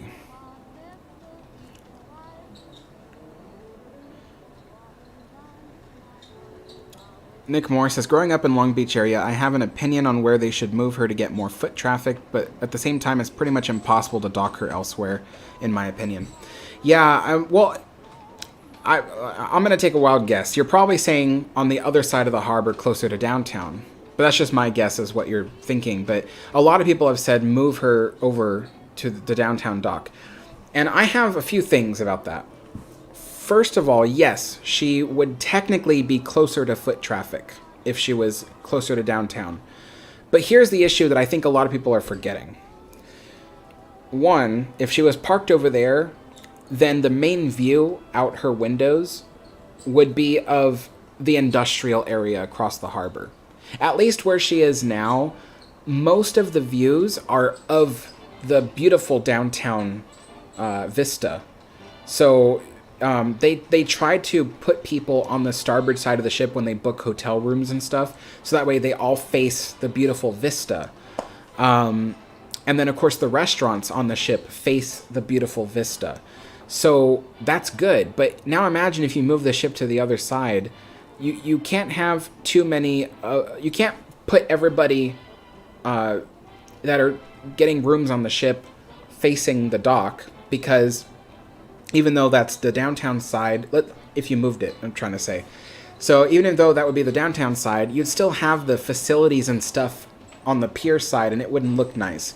It's better to have people facing the harbor. But what's across from the harbor from downtown is that ugly, area. You don't want to see that from your hotel room. You don't want to see that from the restaurants. So that's part of the thing. But the other thing too is if you develop the area around the ship, the ship is sitting on her own land. She doesn't have to pay port fees like all other museum ships do. She doesn't have to pay it because she owns the land she's sitting on. So that's a huge bonus for Queen Mary. And so the land around the Queen Mary can be developed into a tourist attraction or even a local attraction. And there have been people I watch city council meetings when it comes to the Queen Mary to make sure I'm always up to date. Those city council meetings are like 3 hours long, you guys. So kudos to me for sitting through them. But I watch those city council meetings, and there have been people from various companies, like tramway companies, that have offered, they're like, hey, we'll build an aerial tram to take people from downtown to the Queen Mary directly.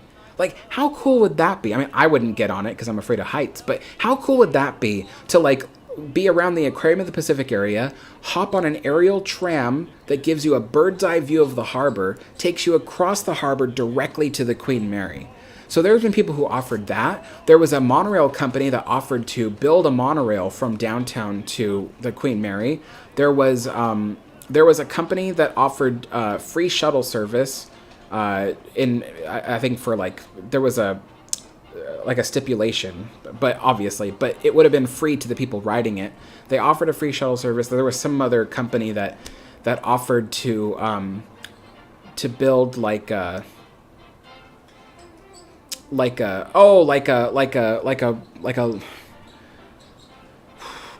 rail shuttle. So it would have been like a tram or something, and it would have gone over the harbor. It would have costed millions to do that, but still, that was one of the offers and whatever. So there have been people offering to create these fun ways to get across, but even if you don't, there's an even cheaper option than all of that, which is the City of Long Beach already has a harbor taxi, a water taxi service. It's a nice big boat. It's not a ship, but it's a boat. And it's a water taxi, so you can take it from various points around Long Beach, and it will drop you off at the Queen Mary. So all you have to do is, hop on the harbor taxi. In fact, I think it goes from downtown to the Queen Mary directly, because there is a dock right in front of the Queen Mary, literally right in front of the bow is where that harbor taxi stops. So, so there's already a way to get across the harbor, and it's a fun way too. So the Queen Mary doesn't need to be on the downtown side. And like I said, even if she were on the downtown side, your views would be of the industrial area across the harbor. Not a beautiful sight. So let's see. Crittenden says, I'm thinking about taking a rail trip to Queen Mary and also to look around the area and stay at Queen Mary too.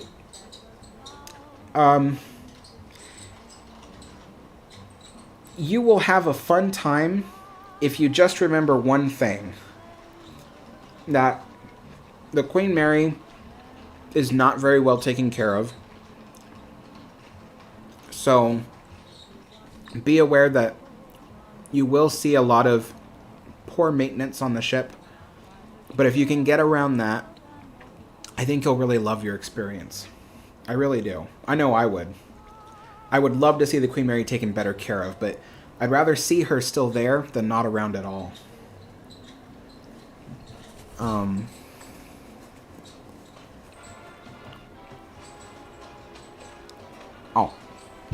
KB Production says, my apologies, I meant is the area she's currently in viable enough for general visitors without being too far away from much else? Oh yeah.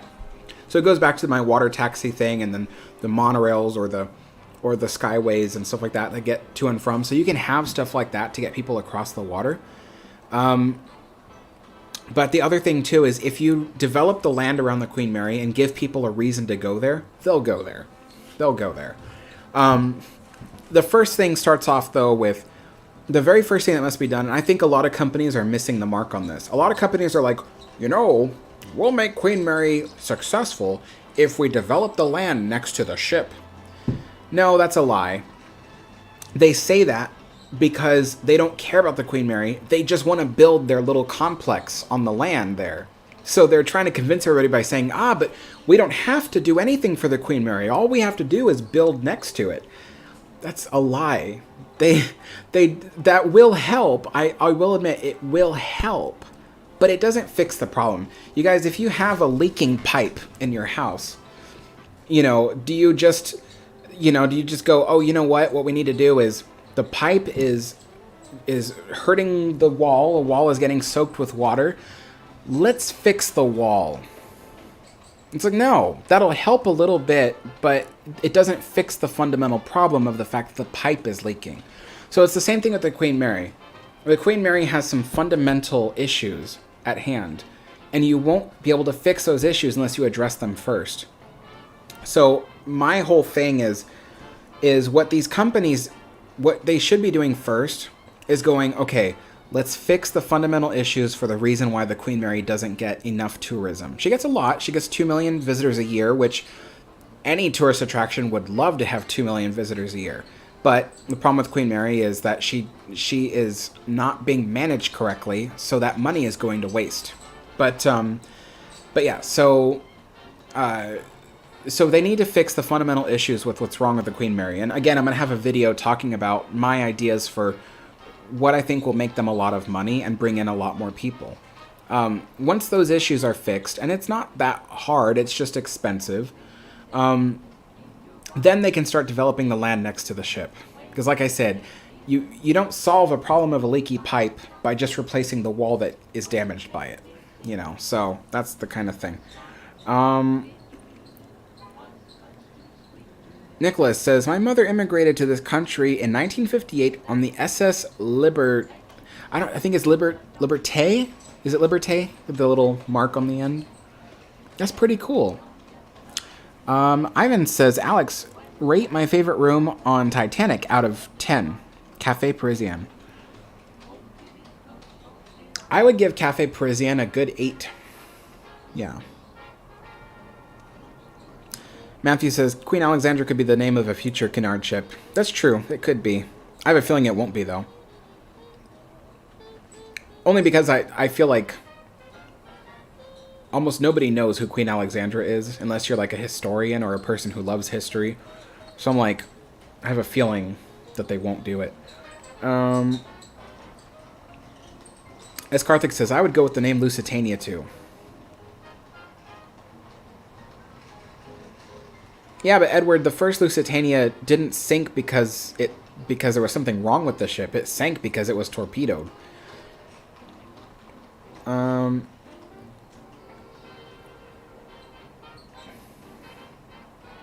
Taylor says, correct me if I'm wrong, but wasn't Campania the third ship running the Atlantic route with Lusitania and Mauretania for a while?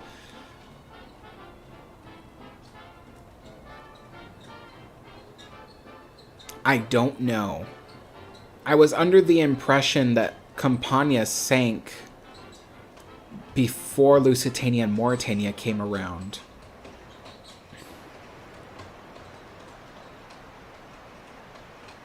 I think Caronia and Carmania were around. I think Caronia and Carmania were around when Lusitania and Mauretania were in service. Yeah.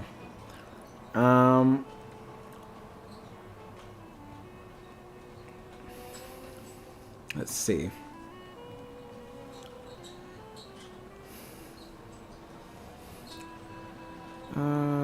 Trying to catch up with all these comments here.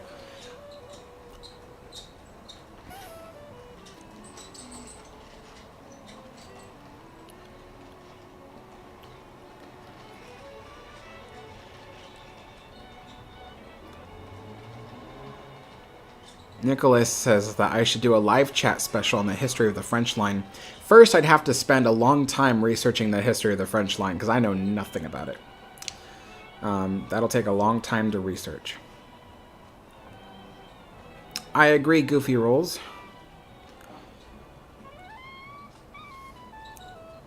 Ivan says, cool, I understand why you kept your Discord to patrons only. No problem. Fortunately, I can't join at the moment, but I don't have the cash. But soon, man, soon. Just keep grinding, Alex.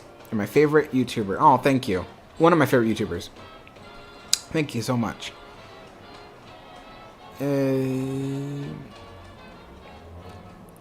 Yep, the pipe needs to be fixed. Tyler says, have you heard about the port possibly speeding 350... spending, I think, 350 million on the Queen Mary repairs? So what the story is, it's not that they will spend 350 million. It's that 350 million is so this is hard.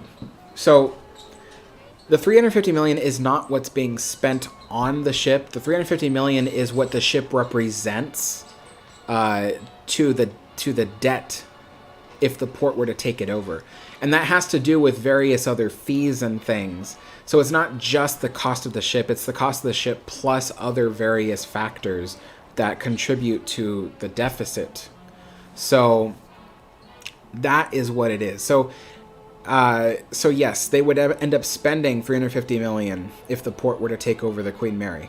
But not all of that is on the ship. Only about 290 million of that is for the ship itself.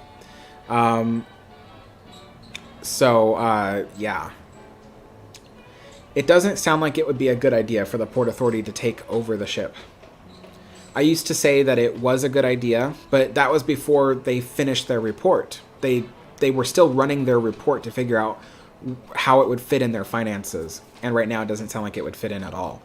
So, you know, QMI Restore the Queen, the 501c nonprofit, is still offering to help fund the repairs of the Queen Mary.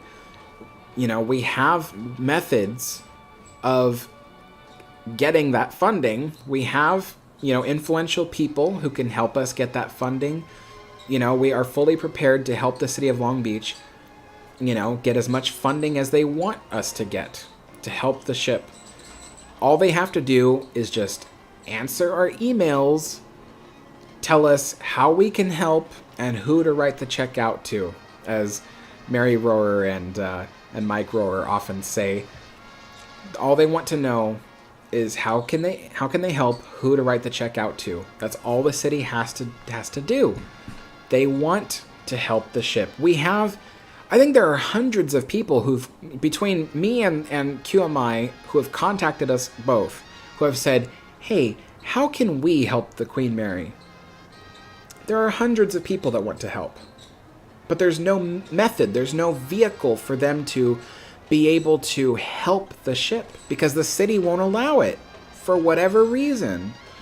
So, You know, you see all these other ships getting helped by volunteers. You know, the Aurora, the USS Iowa, all these other museum ships are getting helped by volunteers. The Queen Mary is pretty much the only one that isn't. For what reason? I don't know. Maybe the city is afraid that if they have to keep track of what happens on that ship, then maybe some dirty laundry might be discovered. You know, I don't know. But you know, QMI Restore the Queen is constantly saying we're here to help. We're ready to sign a check to you. We're ready to get you guys the funding you need. Just tell us how. So, but we'll see, you guys. The city keeps ignoring them for one reason or another. So Ivan says, the reason why I love channels like yours and Historic Travels is because I can be myself chatting with y'all. Here in my country, I'm probably the only one who loves liners, and I'm only 22. Oh, wow. Yeah, no, I love talking about liners. It's always fun. I love, you know, I don't know much about very many of them. I know a lot about a few of them, you know, so. Mikey says, I don't feel the Queen Mary would suffer from bad views across the harbor since she already has bad views of the parking lot as it is, but I think it would actually offer better views compared to now. Well, actually, you see, like I was saying, Mikey, they try to book all the people who have rooms on the ship on the starboard side, so that way they have views of the port of the harbor. But imagine this: on the port side of the ship, not only do you have the views of the industrial area, but you also have the views of the back of house buildings, all the infrastructure that keeps the ship running. Even if you move the ship to the other side, you're going to have bad views on both sides. Here's why. Because you have the bad views of what's across the harbor, but now you also have the bad views of the facilities at the base of the ship that help run the ship. So you're going to have bad views on both sides. And you know, and what good is a vista if you're right up against it? You know, like, what good is the vista of the Long Beach downtown when it's like this close? You can't really get good pictures and views of it because you're right there next to it. So that's part of the thing, I think, that has to be taken into consideration with that.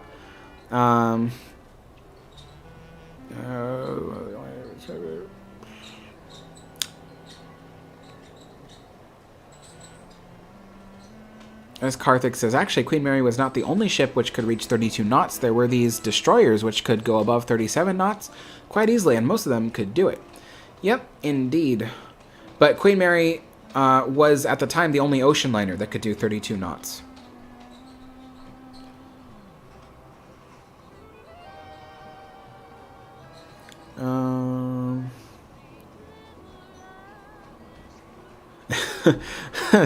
Dom de Maria says, my guy has a full-on train set running in the background. Ambiance, respect. Thank you.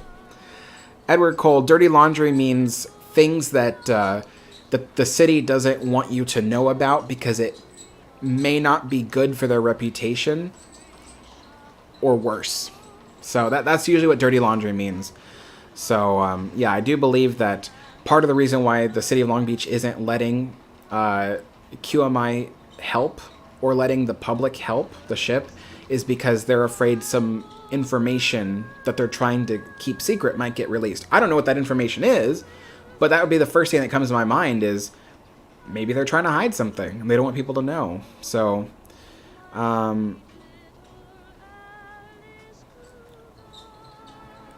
Karthik says, Queen Mary's not being helped because she is not American. They don't have that possessive attitude towards it. You know, there is a smidgen of truth to that, honestly. It's like someone was saying earlier, the reason why a lot of other ships are being taken care of right now is because of patriotism. You know, Americans take care of what has the U.S. flag all over it. The Queen Mary, to them, represents Britain. And that makes sense to a certain degree. It is a British ship. It was built in Britain. It was operated by a British company. But they forget that the Queen Mary played a key factor for the United States, not just in the war, but also outside the war. Before the war, the Queen Mary helped transport thousands of Jewish refugees from from Europe to the United States where they could take refuge from the stuff that was happening before the war. Thousands of people came to the United States on that ship. And then the Queen Mary's number one clientele, even when before the war and after the war, her number one clientele was Americans. Really. Of all the different nationalities that rode aboard the ship, Americans were number one. They always were. That was the most. So the ship is more American than most Americans will like to admit. I think there is a patriotism bias against the Queen Mary. It's just like, yeah, I don't want to get further into it because it would just create a whole nother argument. But yeah, I do think there is a patriotism bias because a lot of Americans don't realize what extent the Queen Mary means to our country, let alone what it means to Britain. Yeah, sure, maybe there's, a little battle there between, what country it means more to. But the Queen Mary does mean a lot to this country, this United States. But people don't see it that way because it doesn't have a frickin' American flag draped over it, and that's really sad. We shouldn't just pick and choose what history we save because it has an American flag on it. That's really, there's a lot of un-American things that we consider part of our country, part of our patriotism. I mean, heck, the Statue of Liberty is French. It was built in France. It was designed by a French architect. It was a gift to us, but we consider that one of the most American things ever because it represents liberty. That's what we are. Queen Mary represents liberty. It's just that she doesn't look like the Statue of Liberty. The Queen Mary freed people from their imprisonment before the war. The Queen Mary represents liberty because she transported the Western countries, mostly the U.S. troops, across the oceans to defend our liberty, to defend our freedoms. You want to talk about a ship that is 100%, American, if not by blood, then by deed. That's the Queen Mary. That's the Queen Mary. So,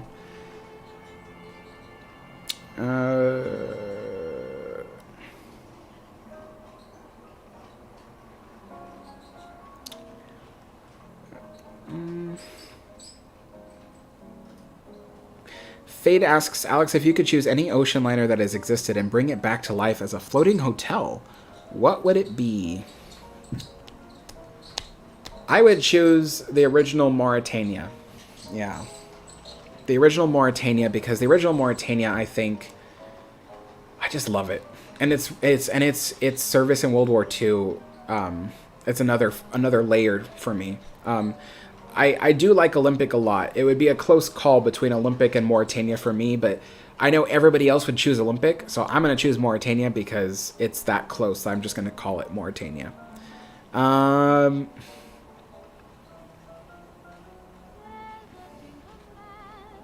Oh, yes. Martin Morris says, hi, Alex. Watching the recent events of USS the Sullivans, how sound is the Queen Mary? Quite sound, actually. So I want to say part of the contributing factors to what happened with the Sullivans is the weather. Every year that lake ices over, ice does horrible stuff to ships.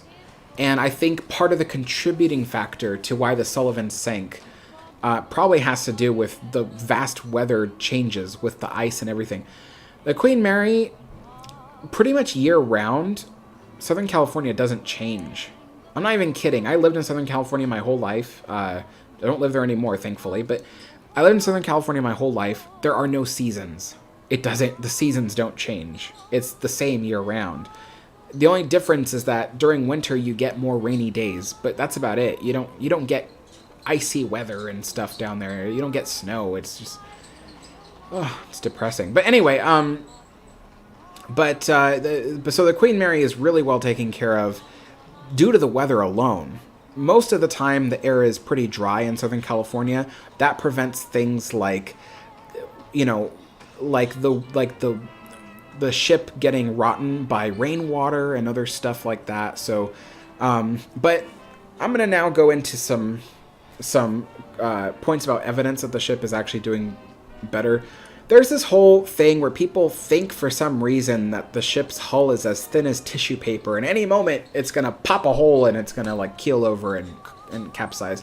No, that is entirely created by the misconstrued words that are on newspaper headlines. They want you to click on their articles, so they create these headlines that make it sound like that's what's happening to the ship. It's really not that bad. The ship does not look pretty. It's not in pretty shape right now. It's not well taken care of in that sense. But she's not about to keel over and, and capsize. That's not how bad of a condition she's in. She's really not in that bad a condition. Last year, they ultrasounded the entire ship. Her average hull plate thickness is still 1 inch thick. That's pretty good considering that most of her hull plates were manufactured 1¼ inches thick. So she's only lost 1/4 inch after, 80 years in water, 85 years in water. So she hasn't degraded that much compared to how old she is. Her whole frame and structure were also ultrasounded, and they did measurements and tests as well. In addition to that ultrasounding, they determined that her frame, her hull structure, everything that supports the weight of the ship is all in good and normal conditions. There are some areas that need work, that need help, of course, but ultimately, as a whole, the ship does not look like it's in any structural or issues like that. The Queen Mary is not currently leaking seawater. She never has, actually. There has been times where people will point out where, there's water pooling at the bottom of the boiler room. Yes, that's water from the ship's plumbing. The plumbing pipes were not maintained by the recent leaseholders, so a lot of the plumbing leaks and it collects down at the bottom of the ship. But the ship has not had a major seawater leak. There might be areas where like 1 or 2 drops of water are coming through the holes of the rivets. That's actually pretty normal for a riveted ship, and that can be fixed with periodic dry docking to repaint the anti-fouling paint on the outside of the hull. The anti-fouling paint also creates a waterproof layer, so that will help with that. And then as well, the ship on the outside has what's called a sacrificial cathodic anode system. It's a system of zinc plates that are electrified on the outside of the ship. The zinc plates absorb the corrosive nature of the seawater instead of the seawater corroding the ship. So that's part of the reason why the Queen Mary, despite not being dry docked in over 50 years, is in phenomenal condition. By now, most ships would have sank, but she is not even close to sinking. Her hull plates are an inch thick, and that's because the sacrificial cathodic anode system was doing its job all these years. So she does need to be dry docked to have her hull cleaned and repainted, a new layer of waterproof anti-fouling paint, and then also they need to make sure that any zinc plates that are worn out are replaced with brand new zinc plates. So the thing about the ship is you can't put her on land because not in the western United States, because we get earthquakes, and the Queen Mary is not designed to be able to sit on land during earthquakes. Yes, it's true, if you have enough money in the world, you can fix that issue, but look at it, we're having trouble just getting the Queen Mary's light bulbs repaired. No one has the money to give the ship to properly put her up on land. So in that case, she should stay in seawater. Or at least fresh water. Either way, she needs to stay floating in water. That is the best way to preserve her against earthquakes. But nevertheless, if you keep up with the anti-fouling paint, if you keep up with cleaning the hull, and if you keep up with replacing the worn-out zinc plates, she will be perfectly fine in salt water. Perfectly fine. That shouldn't itself be an issue. So, but yeah, so that's what she needs. And like I said, her frame and support structure are all fine. Some people will say, oh, but Alex, they cut out bulkheads on the ship, and that made her weak. No. Yes, they did cut out bulkheads, but they didn't cut out load-bearing bulkheads. They cut out non-load-bearing bulkheads. So the way the Queen Mary is designed is, picture it like this. It's not like a house where the outer walls are the support of the house. You know, like there's a wall over there that separates my bathroom from the living room, and that is a load-bearing wall. The Queen Mary wasn't quite designed like that. Basically, if you were to take out all the non-load-bearing walls around the ship, what you'd mostly get is what looks like a completely wide open space on every deck with support poles sticking through it. The support poles are the things that bear the weight of the ship, not the bulkheads necessarily. Some bulkheads do bear weight. So in the boiler rooms, there are watertight bulkheads that some of them support weight. But it's also important to mention that not every square inch of those watertight bulkheads support weight. Those bulkheads are designed,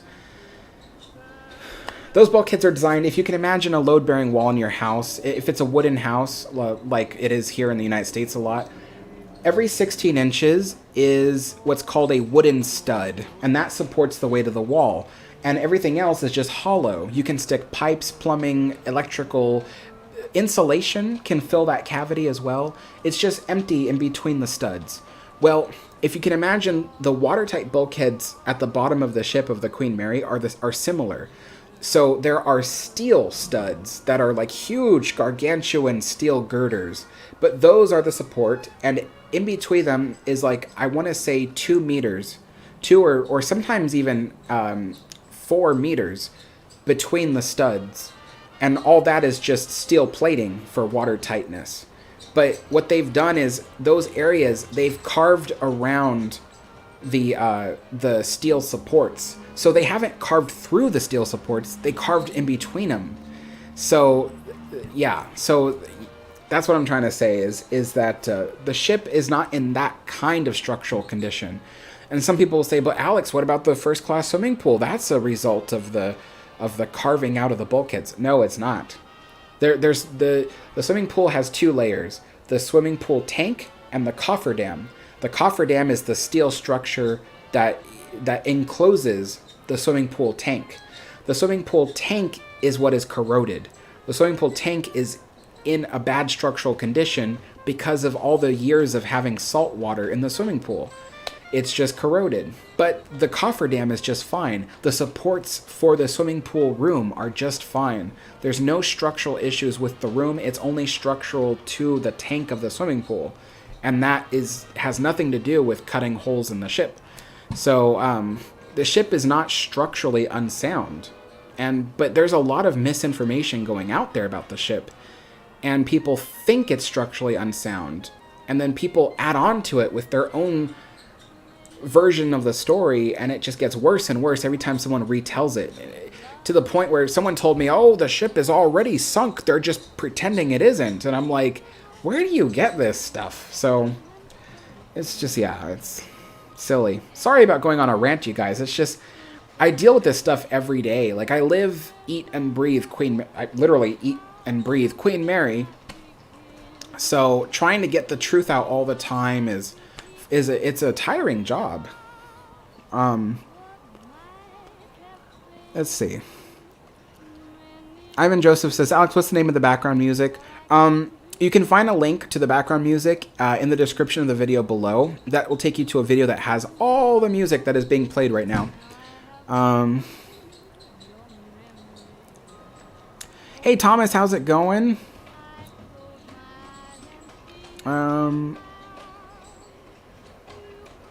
Yeah. Sorry, yeah, Tyler Frederick, yeah, I agree.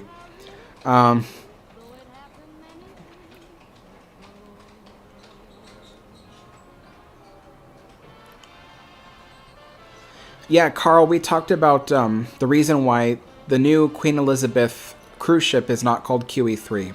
We talked about that a little bit earlier, but essentially it's because the Queen Elizabeth cruise ship is not named after the original Queen Elizabeth ocean liner. It's not. It's named after Queen Elizabeth II instead. So, Queen Elizabeth II as in the monarch. So that's why it's not QE3, is because it's not named after the original Queen Elizabeth ship.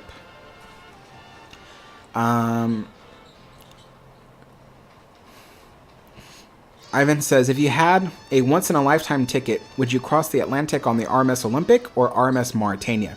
I'd cross on the RMS Mauretania.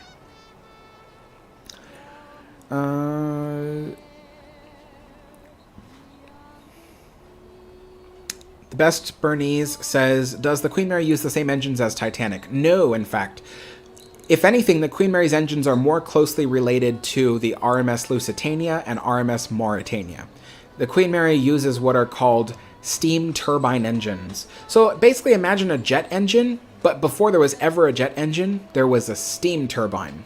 So that's what the Queen Mary uses, is steam turbine engines, and so did Lusitania and Mauretania. The Olympic-class ships, such as Titanic, used a steam cylinder piston engine. Reciprocating engine is what it's called.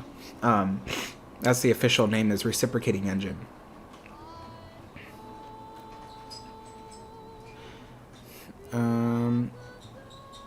Thank you so much, Eric. As Karthik says, man, I love to see you get emotional when you talk about Queen Mary. You're a real fan, I can see that. My favorite ship is Olympic, but I never get emotional. Instead, I just admire it. Yeah, I get emotional about Queen Mary because of the fact that I don't blame the public. I blame the media. The media misconstrues so many stories and information about the Queen Mary, and then the companies that have operated the ship and the city of Long Beach over the years, they've done so many silly things that have ruined the ship. And so I get upset because I think, it really didn't have to be that hard. All these years, it really didn't have to be that hard to take care of the ship. But people made it difficult. And the media is currently making it even more difficult because the media, they only love to print stories that show things in a bad light. That's what makes money. Disaster makes money. So they don't want to print stories that tell the full story. They want to focus on the negativity, all the stuff that is bad. And what does that do? That chases away anybody who wants to help the ship.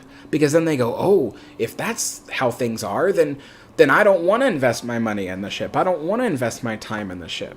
And that's sad because there's a lot more to it than what the media is telling people. They're just focusing on the bad stuff because that's what people want to click on. So,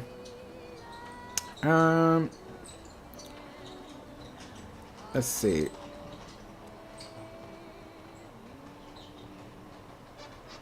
Yeah, that's true, Mikey. Not many people look out the portholes anyway. Because, the Queen Mary wasn't designed for people to see views of the Atlantic necessarily.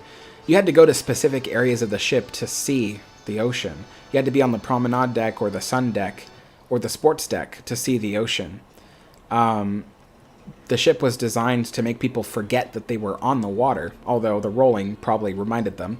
But yeah, so I can understand that because she was designed to make it so you don't have to look out the portholes.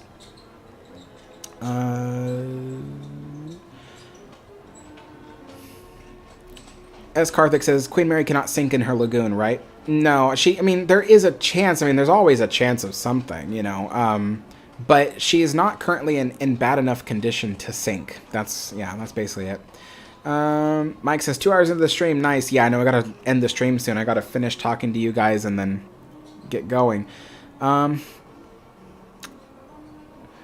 of Stupidity says, can the Titanic wreck be painted with anti-fouling paint? You're silly. You're very silly. As Karthik says, the only place where Queen Mary could be safe from everything would be space. Put it into orbit, and it will keep revolving around the Earth and put some steering system in to avoid asteroids. Yeah. Mike Marin says, rants are good. Yeah, I think rants can be good sometimes. Let's see. Ryan says, I eat and breathe trolling historic travels. Oh no. Why? The Best Bernese says, Queen Mary or Queen Mary 2? Queen Mary. I love Queen Mary too, but the original Queen Mary will always be my favorite.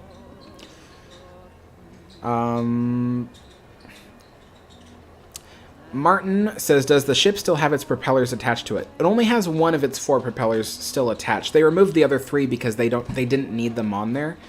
The other 3 propellers still exist. There is one on a beach across the harbor. There is one right next to the ship, near the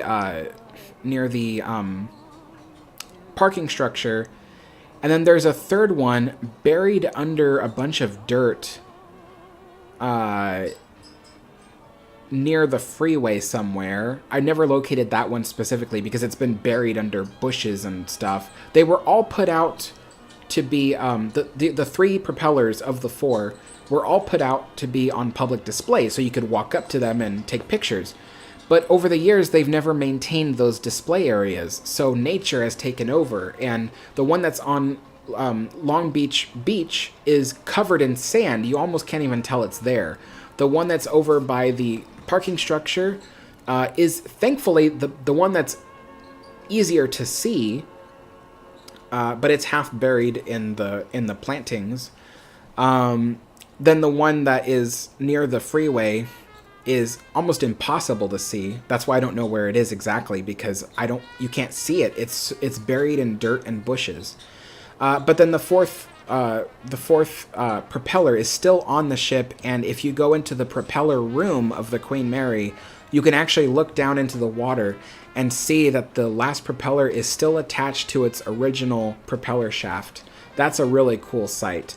And when they first opened the ship in the 1970s, that propeller used to turn. Very slowly, but it used to turn. So you could actually see the propeller turning. If I had enough money and I was able to purchase the ship myself, I would restore that feature so when people go into the propeller box and look down, the propeller will still be turning. I'd like to do that. The Best Bernice says, what are your thoughts on the new Queen Anne? It's okay, but it's most certainly not my favorite Cunard cruise ship. I like the old Art Deco style. I like the old wood paneling, all that stuff. That ship is a little bit too new looking for me. It looks too modern for my taste. As you can see, I have old taste. So, yeah. Jeffrey says, Alex, I'm going to London in a few weeks and was wondering if you had suggestions on interesting places to visit from your trip planning.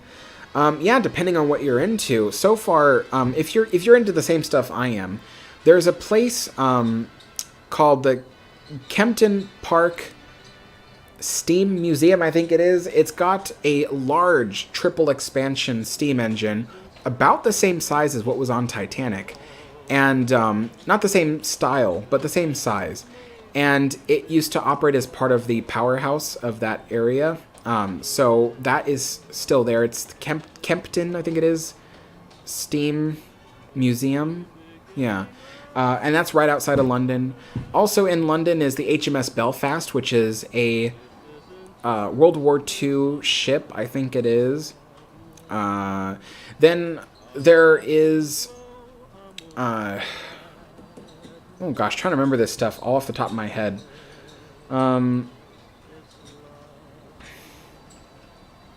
There's a bunch of pubs and things. One of them is the oldest pub in London, and it's like dates back before the creation of the United States of America, basically.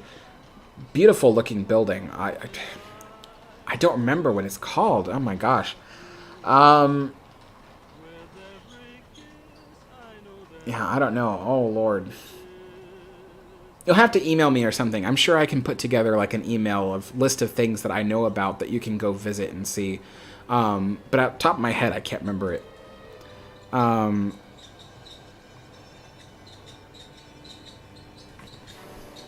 feel like the chat moved. Here we go.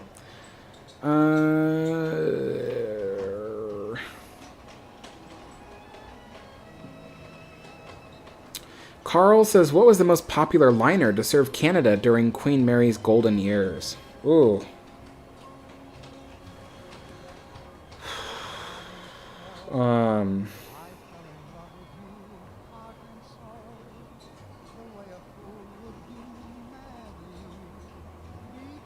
There's only one that I know of, and I don't remember the name.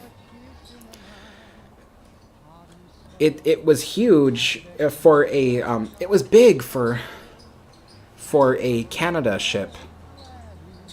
It was something like 700 or 800 feet long or something like that, which is big for a Canadian ocean liner.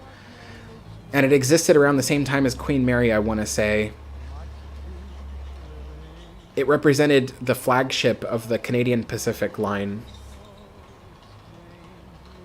I don't remember the name. Gosh.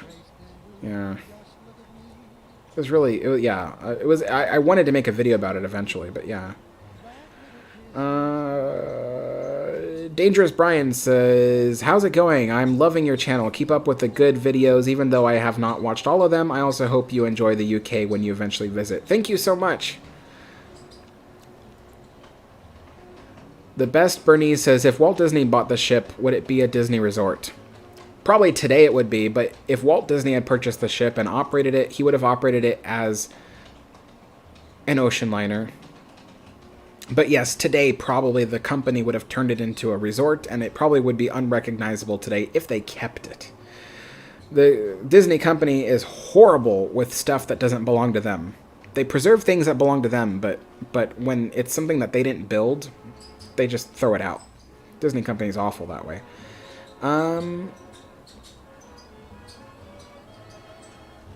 Let's see.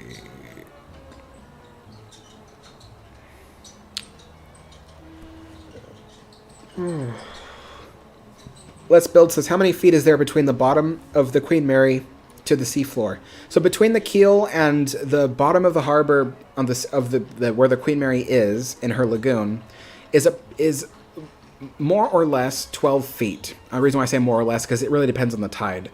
If it's a low tide, that can drop down to 6 feet. If it's a high tide, that can go up to 18 feet. So, but yes, there is approximately 12 feet underneath the Queen Mary's keel, generally speaking. And the Queen Mary does rise and fall with the tides. There is evidence that is true. You can even look at, because I say this to other people, because there was one person who was trying to fight me tooth and nail and say, no, she's sitting at the bottom, she doesn't rise and fall with the tide. And I was like, I have video evidence, I'm telling you how to go find it. And the guy didn't want to listen to me. It was just like, geez. But anyway, yeah, if anybody wants proof, if you go to my Queen Mary virtual narrated tour video, at the beginning of the video, or towards the beginning I should say, a couple minutes in, I stand on one of the elevator towers outside the ship, and I look at the other tower where all the gangways are, and the gangways are slightly tilted up towards the ship because it was a higher tide that morning. At the end of the video, when I leave the ship, I look back at that same direction, and you can see that the gangways are now pointed slightly down towards the ship. So they were slightly up earlier that morning. Now they're slightly down towards the ship. So you can actually see the ship actually went down by about 4 feet during the day. So yeah, there is evidence right there. So anybody tries to tell you otherwise, there is evidence. But besides that, it is also well known amongst the city of Long Beach and amongst the engineers who have surveyed the ship that the Queen Mary is floating. The other thing too was they did an ultrasound of the ship's hull last year. The scuba divers swam underneath the keel of the ship to take the ultrasound. They can't do that if the ship's sitting on mud. So they did. They went underneath the ship. The ship is floating, and the reason why it's floating goes back to what I was saying earlier, that the Queen Mary is not built to withstand earthquakes on land. She does need to be floating in the water in order to survive California's earthquakes. So that's why she is floating in the water.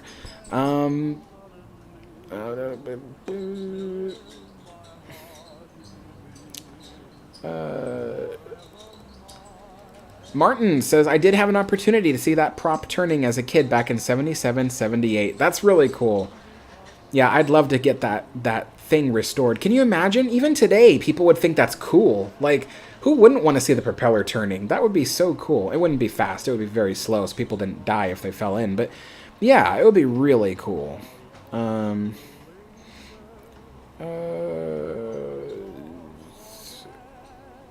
Tyler says the RMS Empress of Britain. That's it. The Empress of Britain was the ship that was operating around the time of the Queen Mary, and she was huge for a Canadian ship. The best Bernice says, does the Queen Mary still have its horn? Yes, it has 2 of its 3 horns. So it had 3 horns. Technically, by maritime tradition, those horns are called whistles.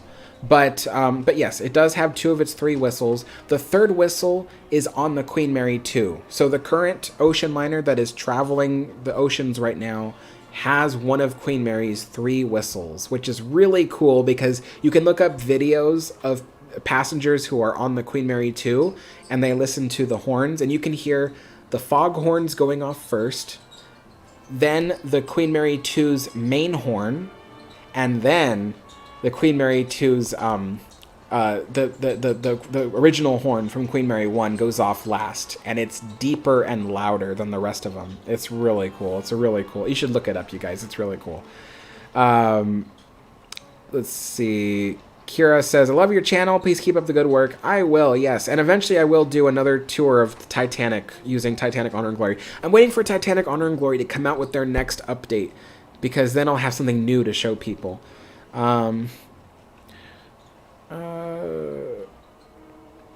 Let's Build says, so if it did sink, it would only go up to like 1 deck a little. Yeah, pretty much. If the Queen Mary were to take on water for any reason, it would go up to E deck. That's it. It would go up to E deck, and that's about it. And they could pump that out real easily. So, yeah. The Queen Mary's draft is actually deeper than the surrounding bay. The bay around the Queen Mary is not as deep. So to get the Queen Mary where she is, they had to carve a trench into the bay to deepen the water to allow her to fit in there. So, that was a pretty cool little fun fact. But, Ryan says, is it mud, rocks, or concrete flooring underneath below the ship? It's mud. Yeah, so it's the mud of the bay is underneath the Queen Mary. S. Karthik says, is your real name Alex? Yes, it is. My real name is Alex. Cassandra says, ocean liner ultrasound. Yeah.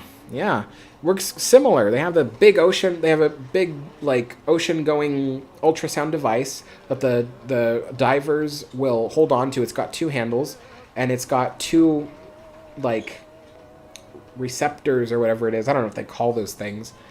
And they float around underneath the ship, and they push it up against the hull, and they take an ultrasound picture like that, and then they move and they push it up against the hull somewhere else.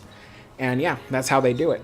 Pretty cool. It's very similar to you know, pregnant ladies getting their ultrasound, except without all the goo and guck. Let's see. The best Bernice says, do they still sound the whistle on Queen Mary? I don't live in Long Beach, so I don't know if during the pandemic they still sounded the horn or whistle. I don't know. But I do know that when the ship is operating, they do sound it. So if you watch my Queen Mary narrated tour video, that was filmed in January of 2020, and I filmed the horn, the whistle being sounded. So yeah, they still do in that way, but I don't know if they've been doing it during the pandemic.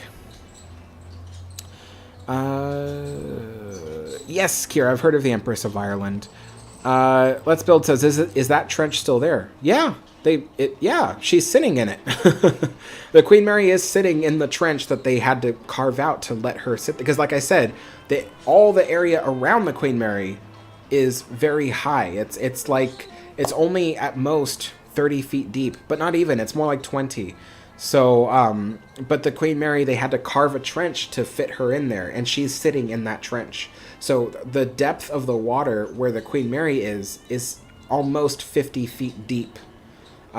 So it's 15 or so feet deeper than the surrounding land around her. So yeah, she's sitting in that trench right now. Ryan G says, if it sank, would it tip sideways? The keel is narrow, no? The keel is narrow. It's hard to say whether she'll sink sideways. A lot of ships do start to capsize, but the Queen Mary is only sitting at most around 12 or 18 feet above the bottom.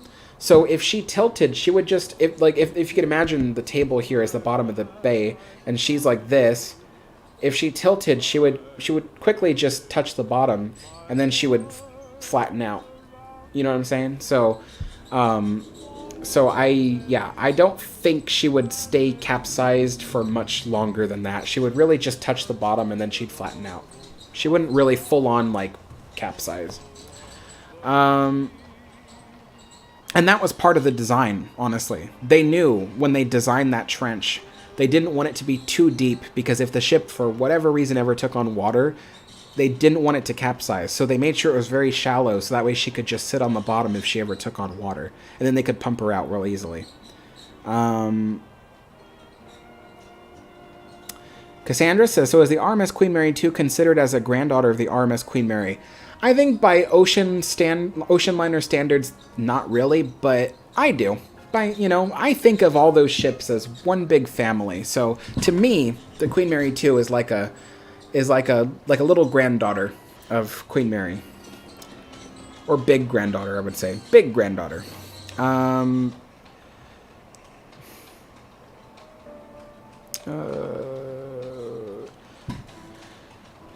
The best Bernice says, say Queen Mary sank like Titanic, would it split? I think most ships, if it sank the way Titanic sank, would split.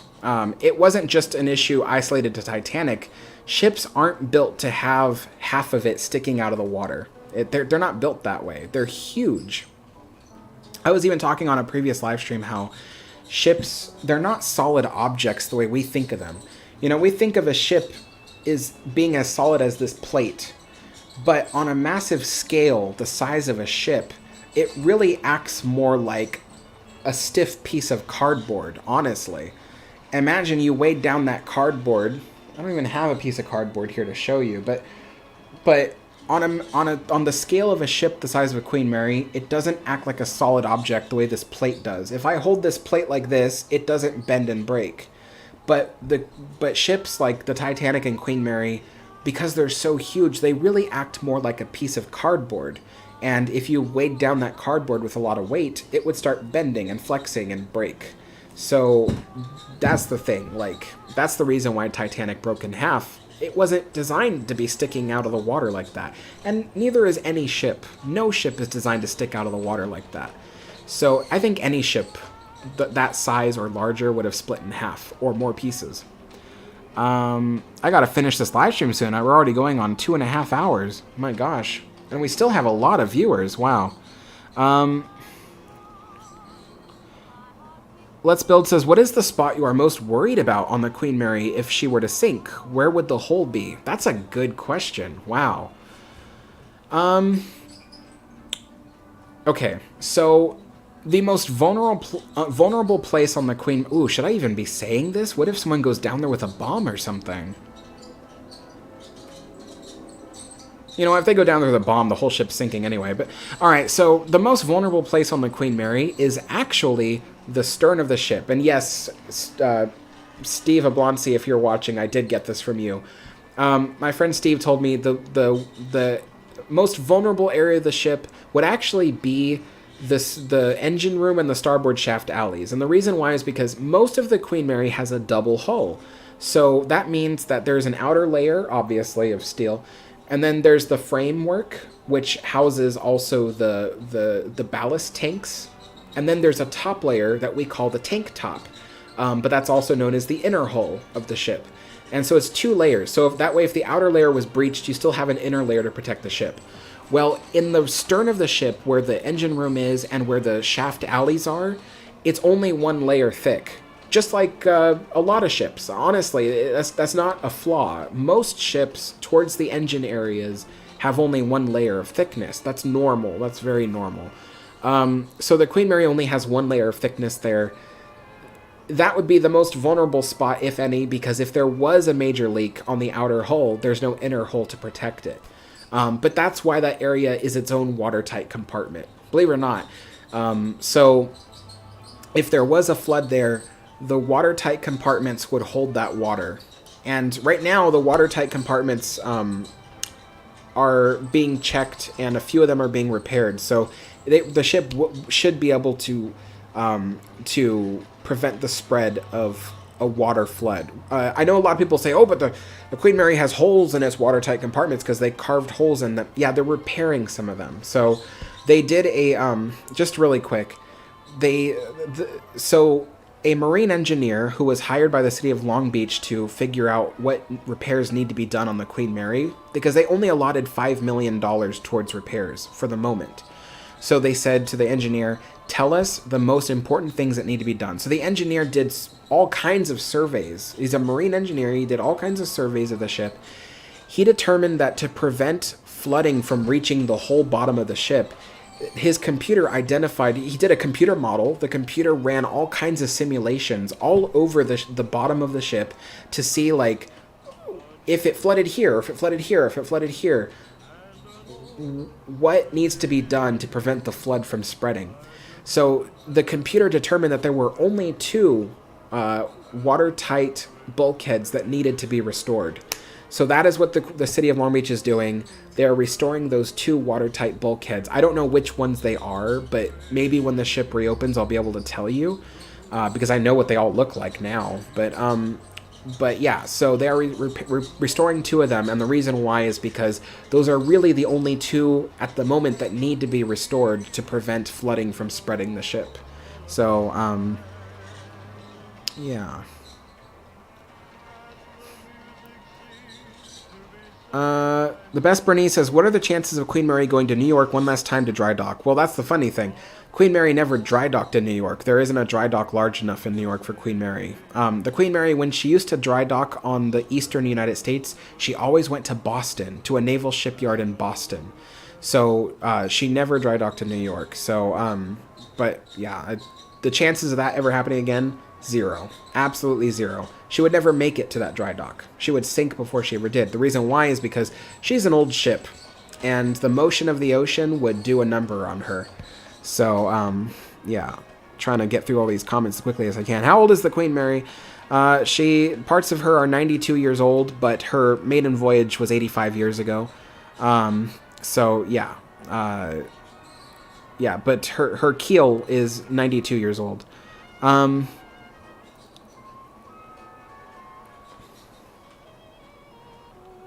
Yeah. Yep. All right, you guys, I'm going to end the live stream here. I will finish these cookies in just a little bit and finish my tea in a little bit, but I'm going to end the live stream here because it's already been over 2 hours and 38 minutes. As you can see, I enjoy doing these tea times with you guys. I get to talk to you guys all about ships and stuff. But if you'd like to support my UK trip, where I go to the UK and I'm going to film a bunch of historic places to bring you videos on this channel, there's a link in the description below to the video that explains what I plan to do, and also to the link to my GoFundMe. That's how you can support that specifically. And of course, I do have a Patreon. If you'd like to sign up for Patreon, you get access to my Discord server. I also have a YouTube membership service. So if you look down below, there's instructions on how to join the membership service, and you can also learn about the different perks and things that you get in return for that. So anyway, thank you guys for joining me, and I will see you all next time. Bye.